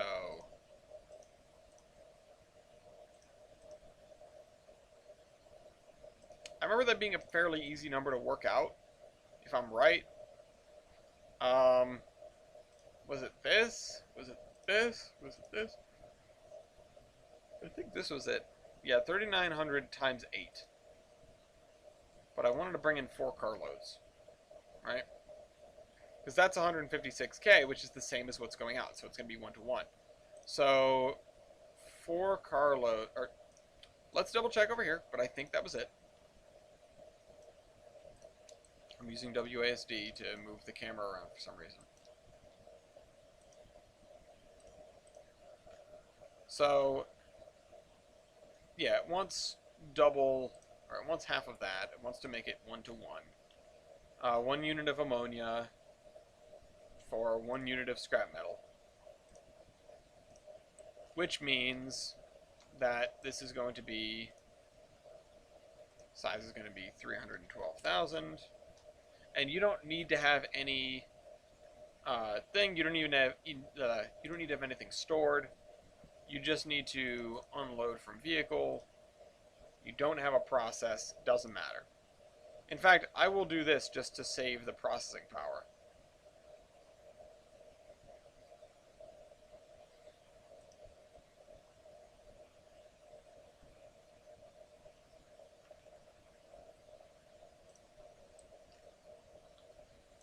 Because, let's see, this one doesn't have a process either. Although, I've never turned anything to false. I think I'm going to leave it all on true in case that doesn't cause it to move stuff. Like if it breaks the industry links or something. It probably doesn't. I don't really want to mess with it. I don't want to find out. Alright, let's put this building back where it belongs.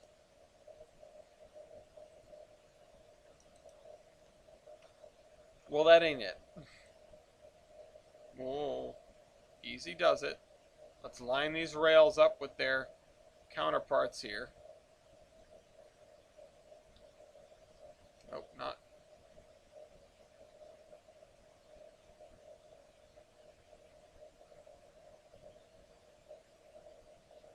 Come on. You know what? That's close enough. Just kidding. It's not at all.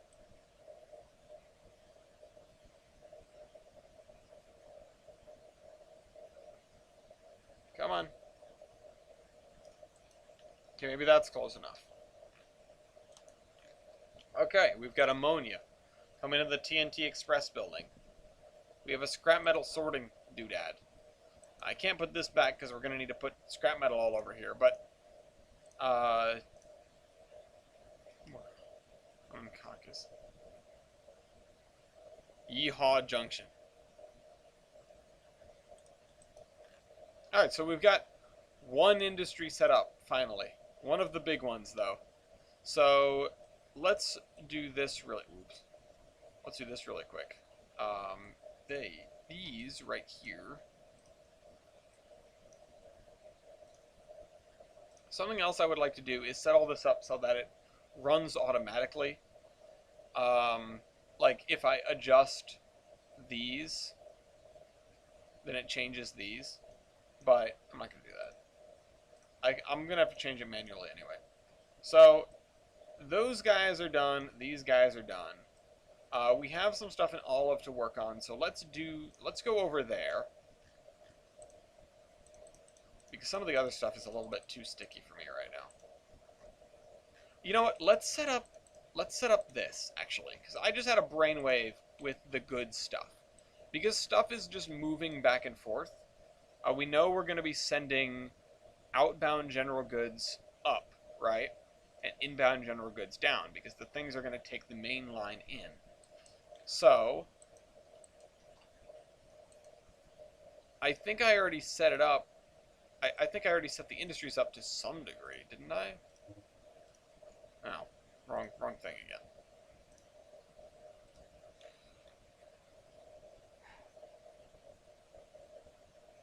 Let's do this. Oops, sorry, 256. 256. Oh, let's do... This is my least favorite bug. What about you?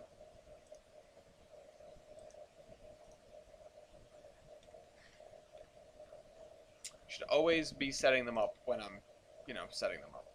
Okay. Grab you two.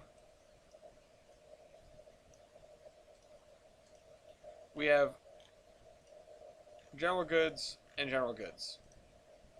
So, Q's, general goods, and general goods. Real quick, let's go over here. Nope, still broken. Too broken. Alright, try that again.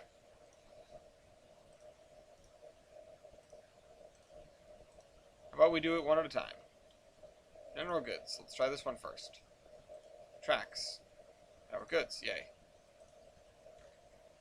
Now let's add the second one. General goods. That's the wrong thing. Well, I'm convinced I just broke it now. It's not going to do it. Son of a gun. Let's just try it. For the sake of it. Nope. Broken. Try it 3rd time's charm.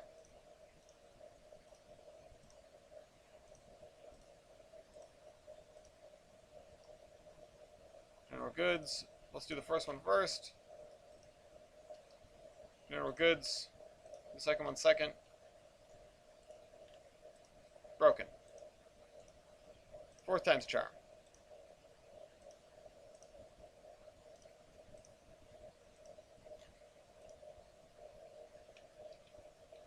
General goods. First one. Tracks. Yes.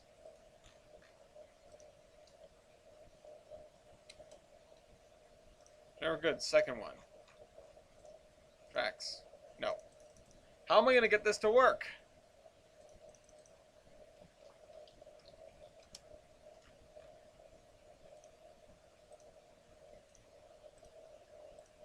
Because when it breaks like this, it breaks permanently, and I don't know how to fix it. I can change whatever I want, and it doesn't let me put anything else in here.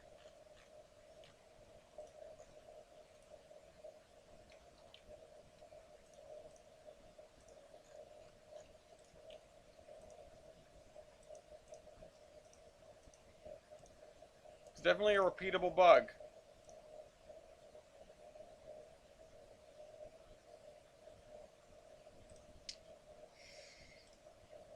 I'm gonna jump off a bridge, guys. What if I use a different one? I'm sure they use like the same library, but what if I try it with a different one?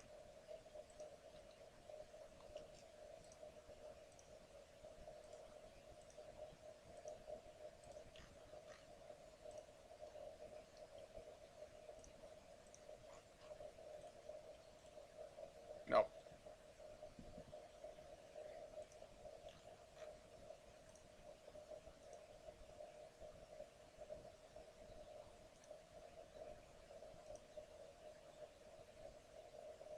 How am I gonna make this work?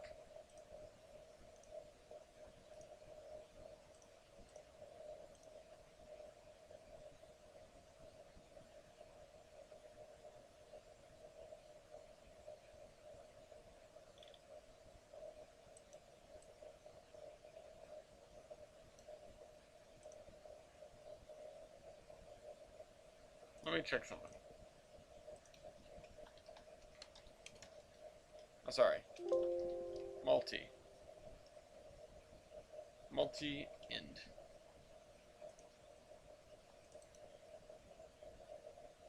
List asset versions. Alright, there's an obsolete one, but that's it.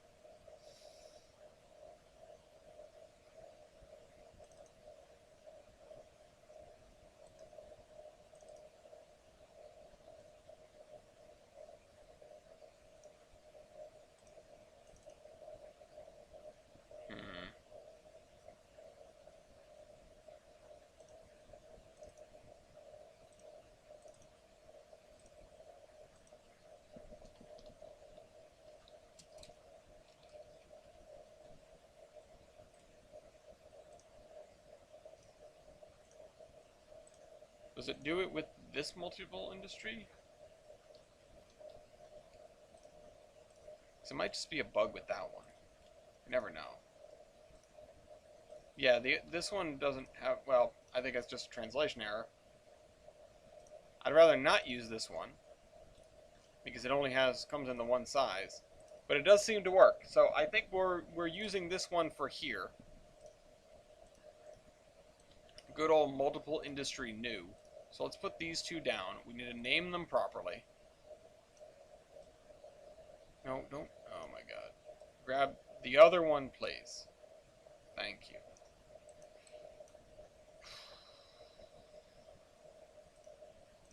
I'm going to commit Sudoku.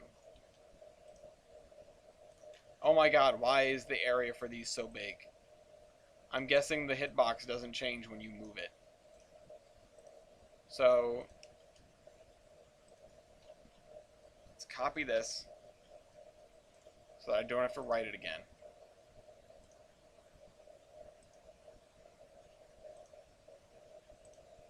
Let's copy you.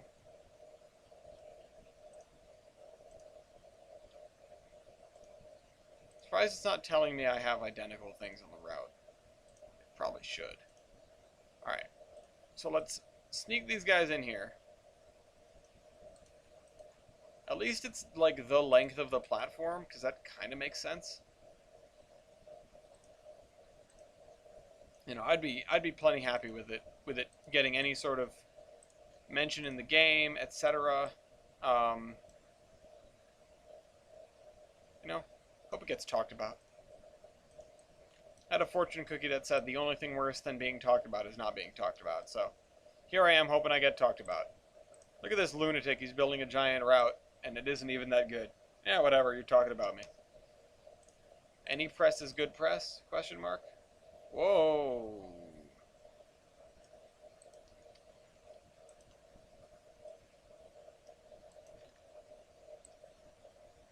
Okay. Okay, I definitely want to slide that back. If this was a default route, man. I mean, I feel like it would be a step away from the aggressive mediocrity of trains' default routes, as we discussed earlier. But it would be a computer nuclear bomb. It'd be a computer demolisher as a default route in a trains game. That's rough. Like, this would be the equivalent of the first time that I opened Toronto Rail Lands and was met with the fact that I could not run that route on the computer that I had. There was no way I was doing it. So I was like, oh, I guess I'll just go build my own route with blackjack and hookers, and that's what I did. But and that led me here. So can it really be all bad? But it's just one of those things where I'm not sure you'd want someone's first impression of the game to be that. Let me grab this.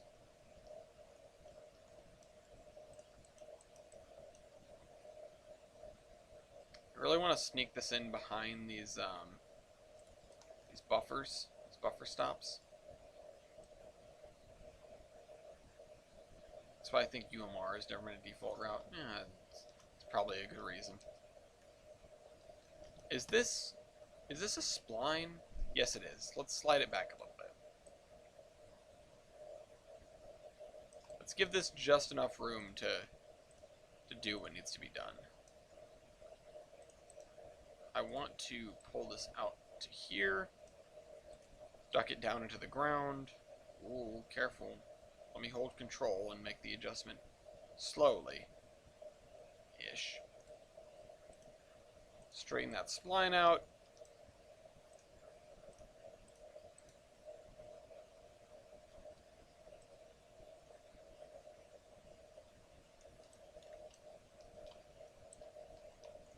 I'll lower this slightly, just so the rails stick up just a tad. I'm not going to put any crossing boards or anything on that. I'm just going to leave it. Okay, so we've got them in place. Now we need to set them up. Please, for the love of God, work with me. General goods. Yes. General goods. I put them both there. That might have been a mistake. General goods. General. I guess I can't handle two of them being the same. But whatever, we'll deal with that later. Let's try it with this one. So clearly these are more robust than the other ones. I don't know what the problem is with the other ones. I like the other ones, though. Are there better multiple industries out there of different sizes? I bet there are, because I don't know anything. Okay, so we've established that these goods, these goods are going to be loaded from the standard gauge into the narrow gauge, if I'm remembering right. And then the other goods are going to be loaded from the narrow gauge. No, that doesn't make sense. Yeah, it's definitely going to be the other way around.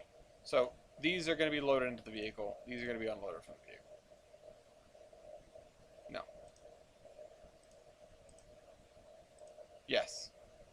Unload from vehicle, because they're going from the narrow gauge to the standard gauge so they can go towards Gilson City. Vehicle. Unload from vehicle. And then these are going to be coming back to get sent in the other direction. Now, there is no maximum size here. There's no maximum, like, anything. Small version of the route fully detailed would work well. I mean, they could always just throw in the, unless you're talking about the UMR, but the first version of Tolbrynd, the one that's on the DLS right now, is sort of that. This has no limit. Theoretically. I don't know how quickly this can move items, but it hypothetically wouldn't have a limit. Let's just make it items to keep things consistent. So let's just, oh, apparently I can just set it to that. Oh, I can make the queue size really big, but I can't actually put more than 256 of them in here. I don't understand why that's the case, but whatever.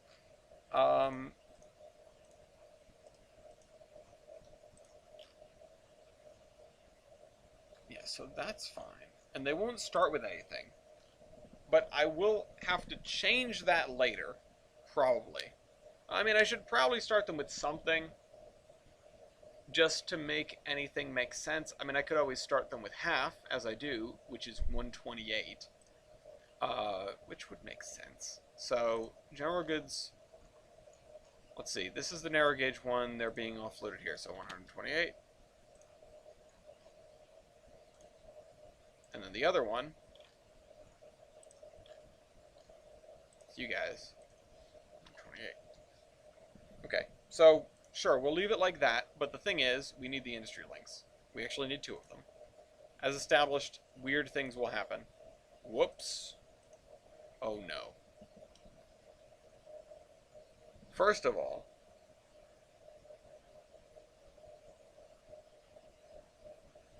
we won't know the difference.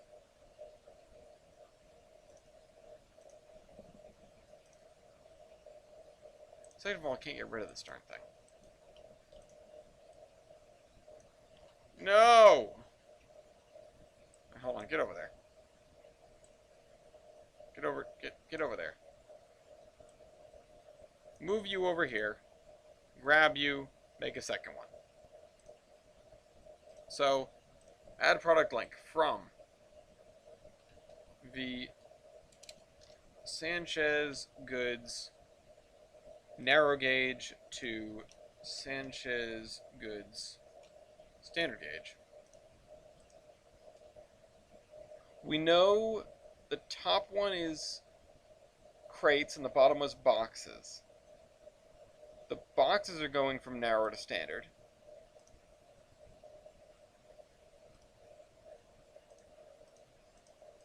That's one. And then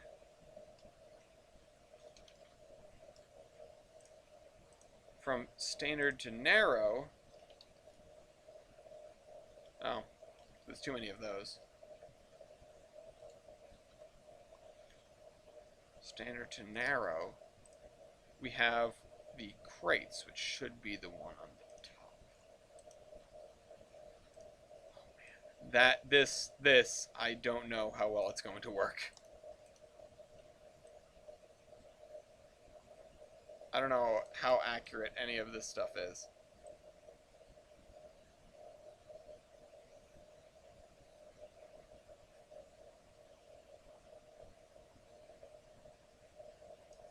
There.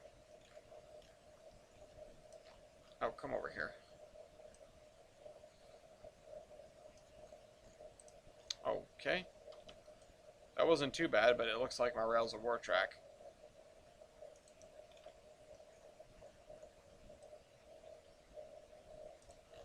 Okay.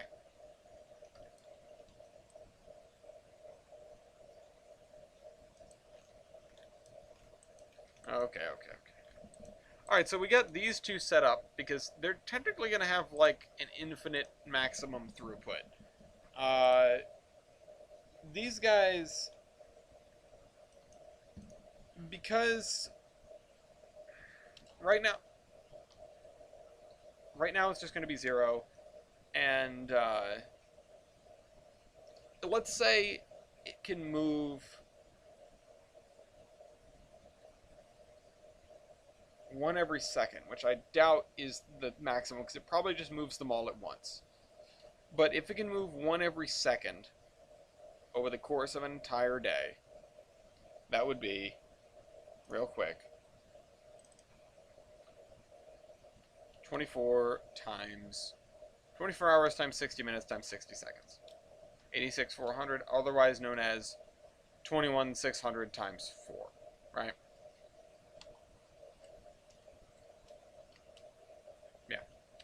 So theoretically, it can move 86,400. Will it ever move that much? No, absolutely not. But that is the theoretical maximum, so that's what we need to put it in.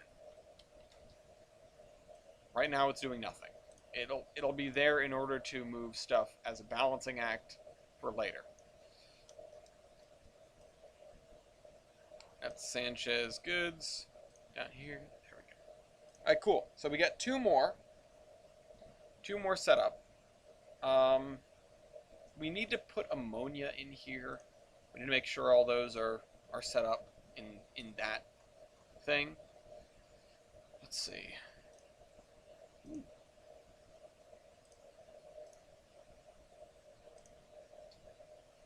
The coal transfer, the Mason Valley coal transfer.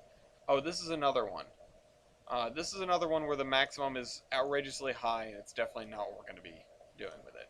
This one is just going to be 0 for now. It can transfer 100 coal every 1 seconds, so that's going to be a lot higher than this. You know what? Let's just do it as 1. Let's just call it 1. That would mean, well, no, that doesn't make any sense. That it would be able to move like a carload of coal, which is not what I want. So, sure, we'll do it as 100. We'll set it back to 100. And then it can move a lot.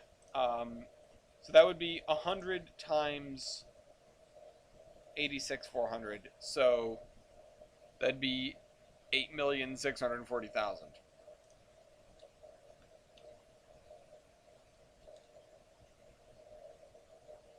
Yeah. That's that times 10. Right now it's doing nothing. But we can mess with that later.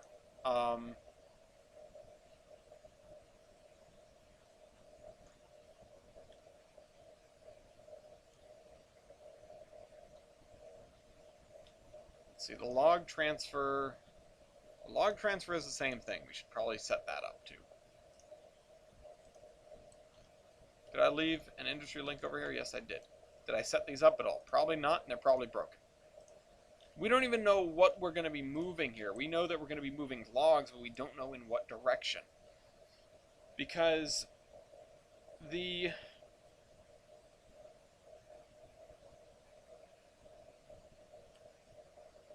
main line has the olive branch to get logs from. No, wait, no, that's right. Okay, I make this mistake every time I think about it.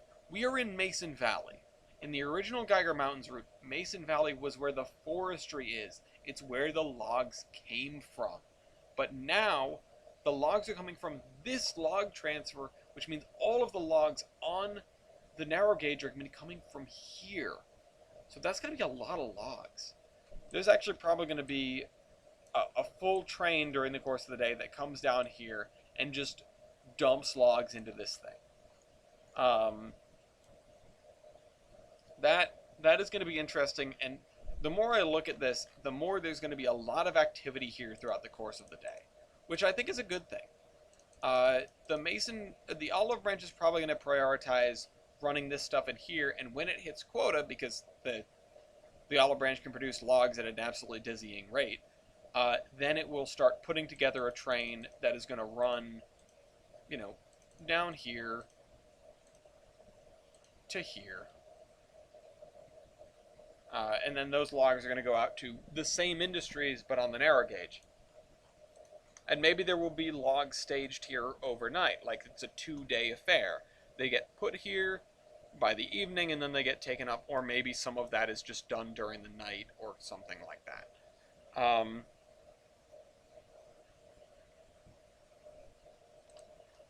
Who knows? I'm not sure how I want to work this. I'm not sure what the prototype necessarily would be. But I do know that we should probably get around to setting these up. Logs. Logs. Tracks. Logs. Okay. As long as I can get that far, I can get far enough. It's log, it's log, it's big, it's heavy, it's wood. It's log, it's log. It's better than bad, it's good. Alright, unload from vehicle. We don't know how big or how many logs we're going to be moving. Logs aren't limited by as 256, which is nice. If it can move one an hour, it's going to be a ridiculous sum, so we're not going to do that. I think the thing is going to be limited by just the number that we can, move here, but whatever. It's a ridiculous sum. We'll just deal with it. For now, I'll do that, and I'll make it 100. But this is not yet set up. We don't know what we're going to be running on this end, and in fact, I should probably still leave it yellow. But I want the world to know that it's set up, at least. I want myself to know that it's set up. Log transfer standard gauge. Log transfer narrow gauge. I wonder what I could be transferring. Okay. So we'll call that. Where's the log transfer? Oh, it's not even on here, is it? Mason Valley. Oh, there it is. Logs. Let's just say 86, 400. And 0 for now.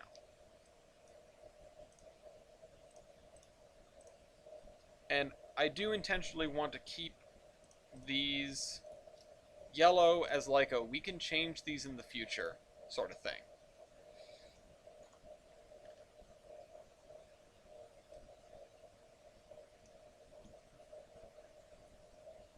Here comes Lafayette. We can change that in the future. We still have to do all this stuff in Butler Industrial Park, downtown Olive. We still have a few other things to do around here.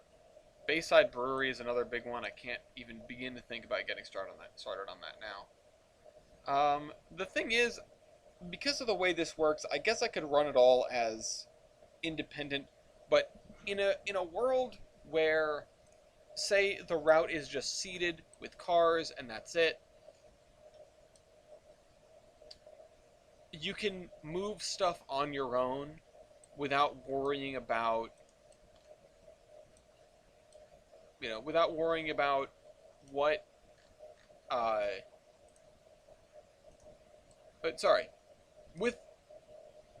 let me rethink my statement here. If you're playing this on your own, it means you do in fact have to go and deliver everything before you get anything.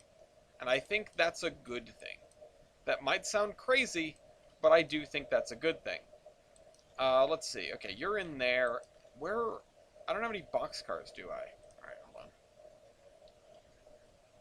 40-foot boxcar seat. Okay. I do want to set up some boxcars here. I think that's too close to the switch. That switch is very tight. Oh, and I just ran it through the buffers.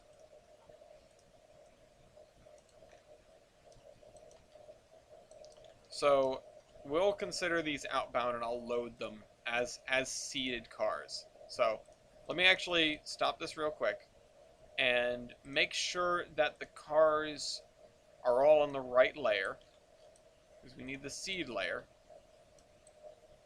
Let me go back over here, make sure the cars are on the right layer.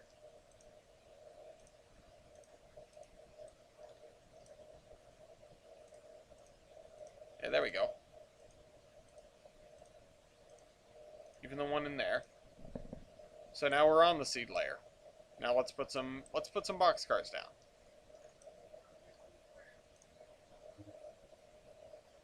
Whoops. 1, 2, 3, 4, 5. I'm not going to fill this yard up, but I am going to put them here. Loads, general goods, fill her up. I don't know why I clicked that many times.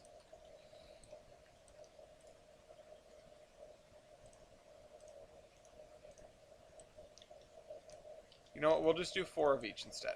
4 full, 4 empty. So, we will have to factor that into Well, actually, we don't. We don't need to factor it into seating because we don't need to care about how many things there are at a place at the beginning of the day because we don't. When we're entering those numbers, we're going to know. We're going to have put that in. So I don't need to keep track of everything. I only need to keep track of what's moving. I need to make sure the balance is right. Because I think as long as I play my cards right and as long as I pay attention, I'm not going to have a situation where I'm trying to pull more cars from a place than are available at a given moment. And if I am, then we got to wait for them, you know? Or I just add a couple more. So those guys are there. Let's grab the appropriate boxcar for the other thing, which is a narrow gauge car, Buzzards Valley Railroad boxcar right there.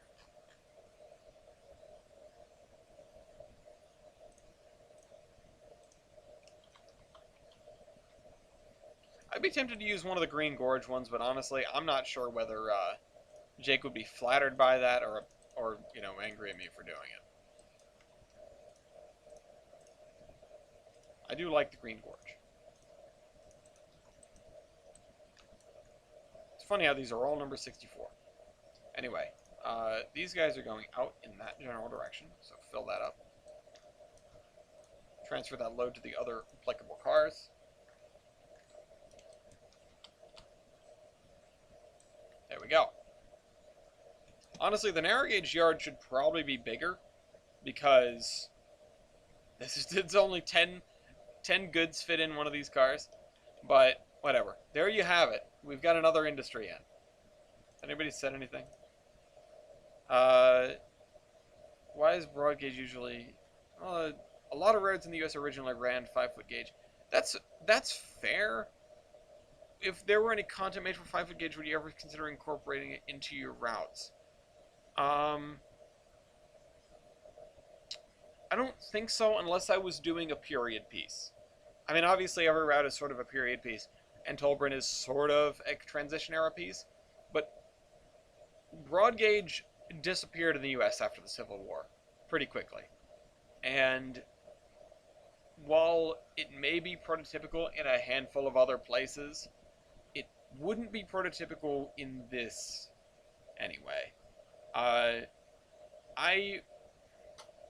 maybe would consider using it in a very niche respect. Maybe something in Geiger City as like an industrial line, but that's not really what 5-foot gauge is suited for. If there was a ton of content, it might be interesting to make a route that has 5-foot and standard, but I think Tolbrynd, and certainly any projects in the scope that I could think of that I would be working on, the only place you'd see 5-foot is in the history documents. Just put in numbers and go. I mean, I guess that's much of a testament. I just like... What about an 8-foot route? Oh, we're doing this again. I just like making all the numbers work. That's half of the fun for me, is getting it set up to the point where everything works like it's supposed to. And this, it's like, okay, for this industry, as an example, if you start at the route and it's seated, and there's stuff here, but the AI trains are not running,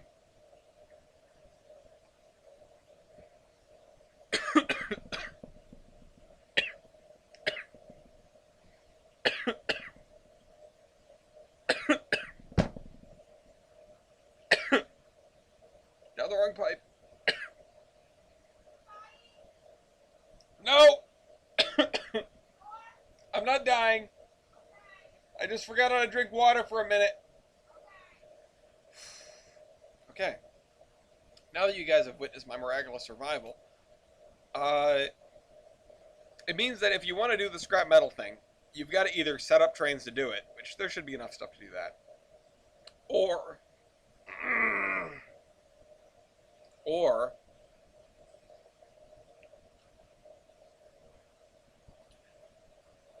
now that I've remembered how to drink, or just do it all yourself, which could take a really long time. And that's kind of the point of this route.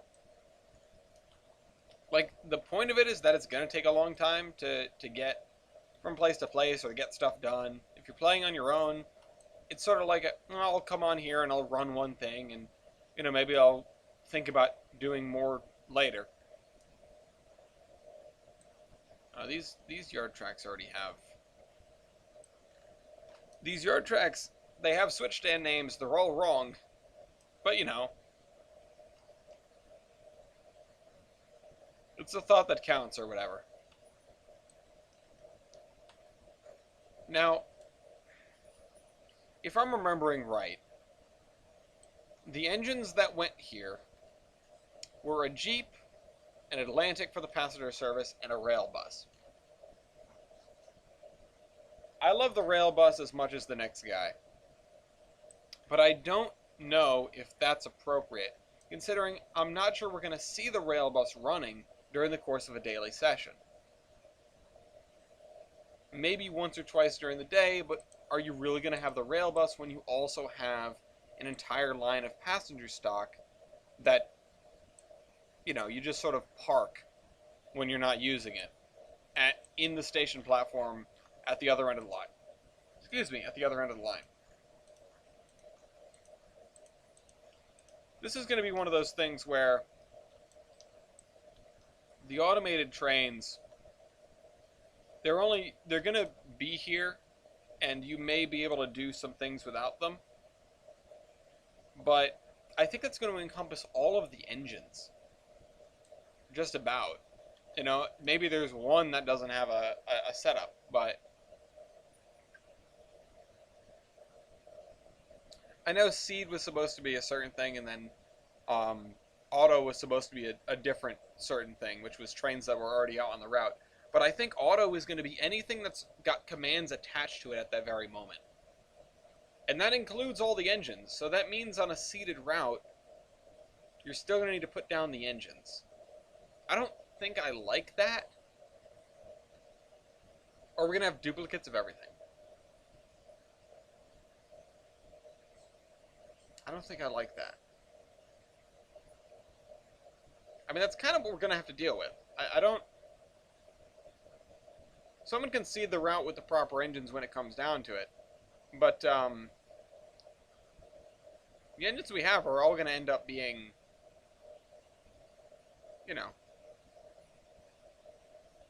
are all going to end up being set up with auto, because why would I have an engine that I'm not going to use?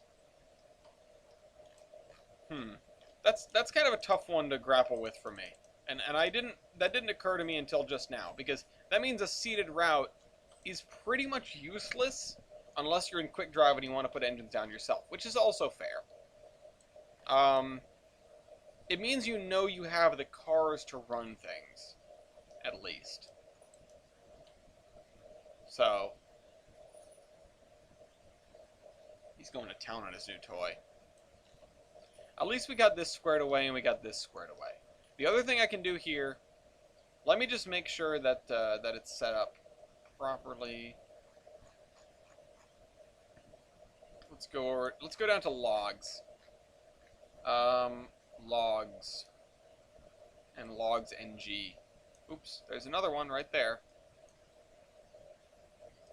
Log equip. And another one. Oh, 2 more. 4 more. Okay. Logs. Logs 50-foot clinch. Those are our preferred thing for logs. So let's put a couple of those down here. We're still on the seed layer.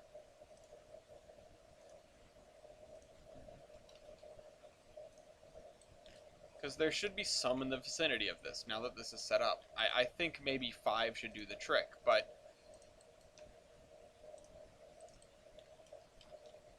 maybe that's a proper amount, maybe we should have less. Because if you think about it, this is... it's a weird number. We might want to just throw down 3 or 6. Because this carries 30. 30 logs, which is 10 of the narrow gauge cars. I'll throw down 6 because there's no kill like overkill. In fairness, the the standard gauge yard here is not anything to write home about. In fact, it's kind of sad. It's kind of small. There wouldn't be a lot of car storage here, and we may end up moving those cars somewhere else. But I want to have representative cars on the railroad now that these industries are done. Oh my goodness, look at all those.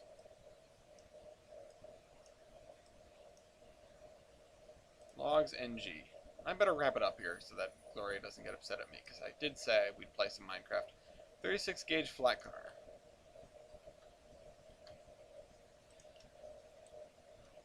And then this, I think we'll just put down a bunch.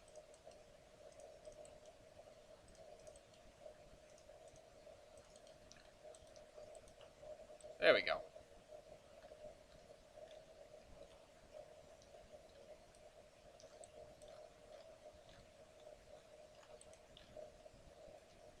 Yeah, so these are fine.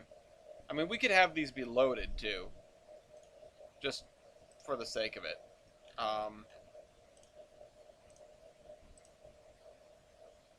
Or, you know what? Let's do it like this. 1, 2, 3, 4, 5, 6, 7, 8, 9, 10. Yeah, you know what? That's only 30 logs. Let's just do it.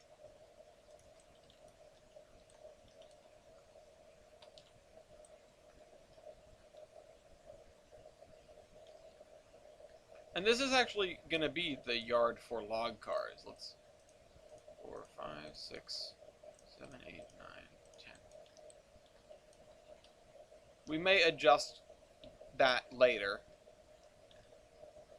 But, you know, just like these two. Oh, no, you know what? That doesn't make any sense. Let's just...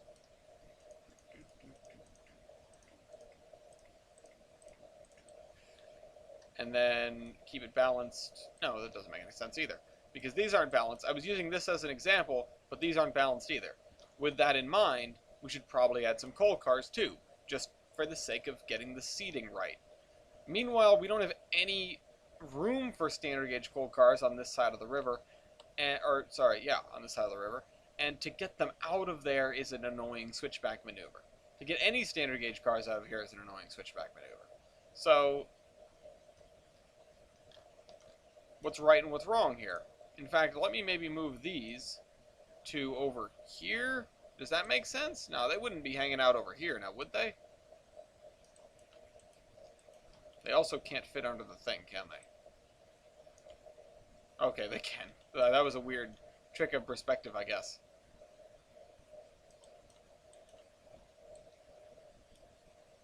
Ooh, I need to move this. I need to adjust this. Now I'm just killing myself with the right number of cars to have, when that isn't even a big deal. I'm trying to seed this route for what purpose? I'm not going to be running it anytime soon, and I can't get quick drive to work, so...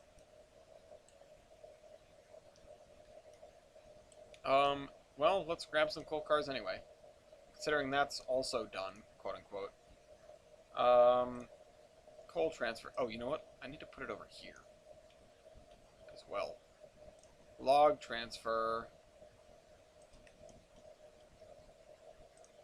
There. Coal transfer. It's probably coal dock. Coal NG. Oh, that's the dock. The barge dock. Gotcha. Gotcha past me. Coal transfer. Coal. Yeah, that's fine. What is our coal car? I'm running way over time now. But Gloria's on the phone, so it's not a big deal. Coal. Oh, the PCC, the PR, blah, blah, blah. PCC? Yeah, that's what I meant.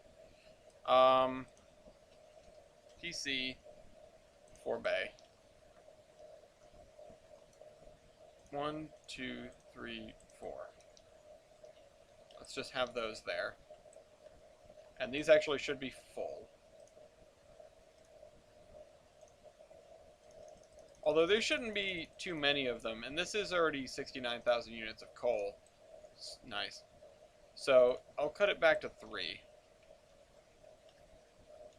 And the equivalent of that would be a bunch of empty 3-foot gauge hoppers. There's one right there.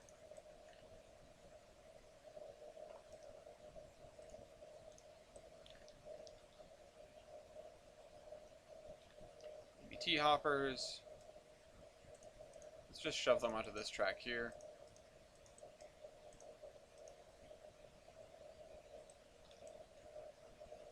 And these carry how much? They carry about a third, so 9 of these would be equal to 3 of those. So I'll just put those there. Alright, well, that's as good as we're going to get, I think, for now. So, we've definitely started seeding again. Will this, how much are we going to shift these cars around in the future, or delete or add? No clue. But we've started getting cars down that signify industries are open for business.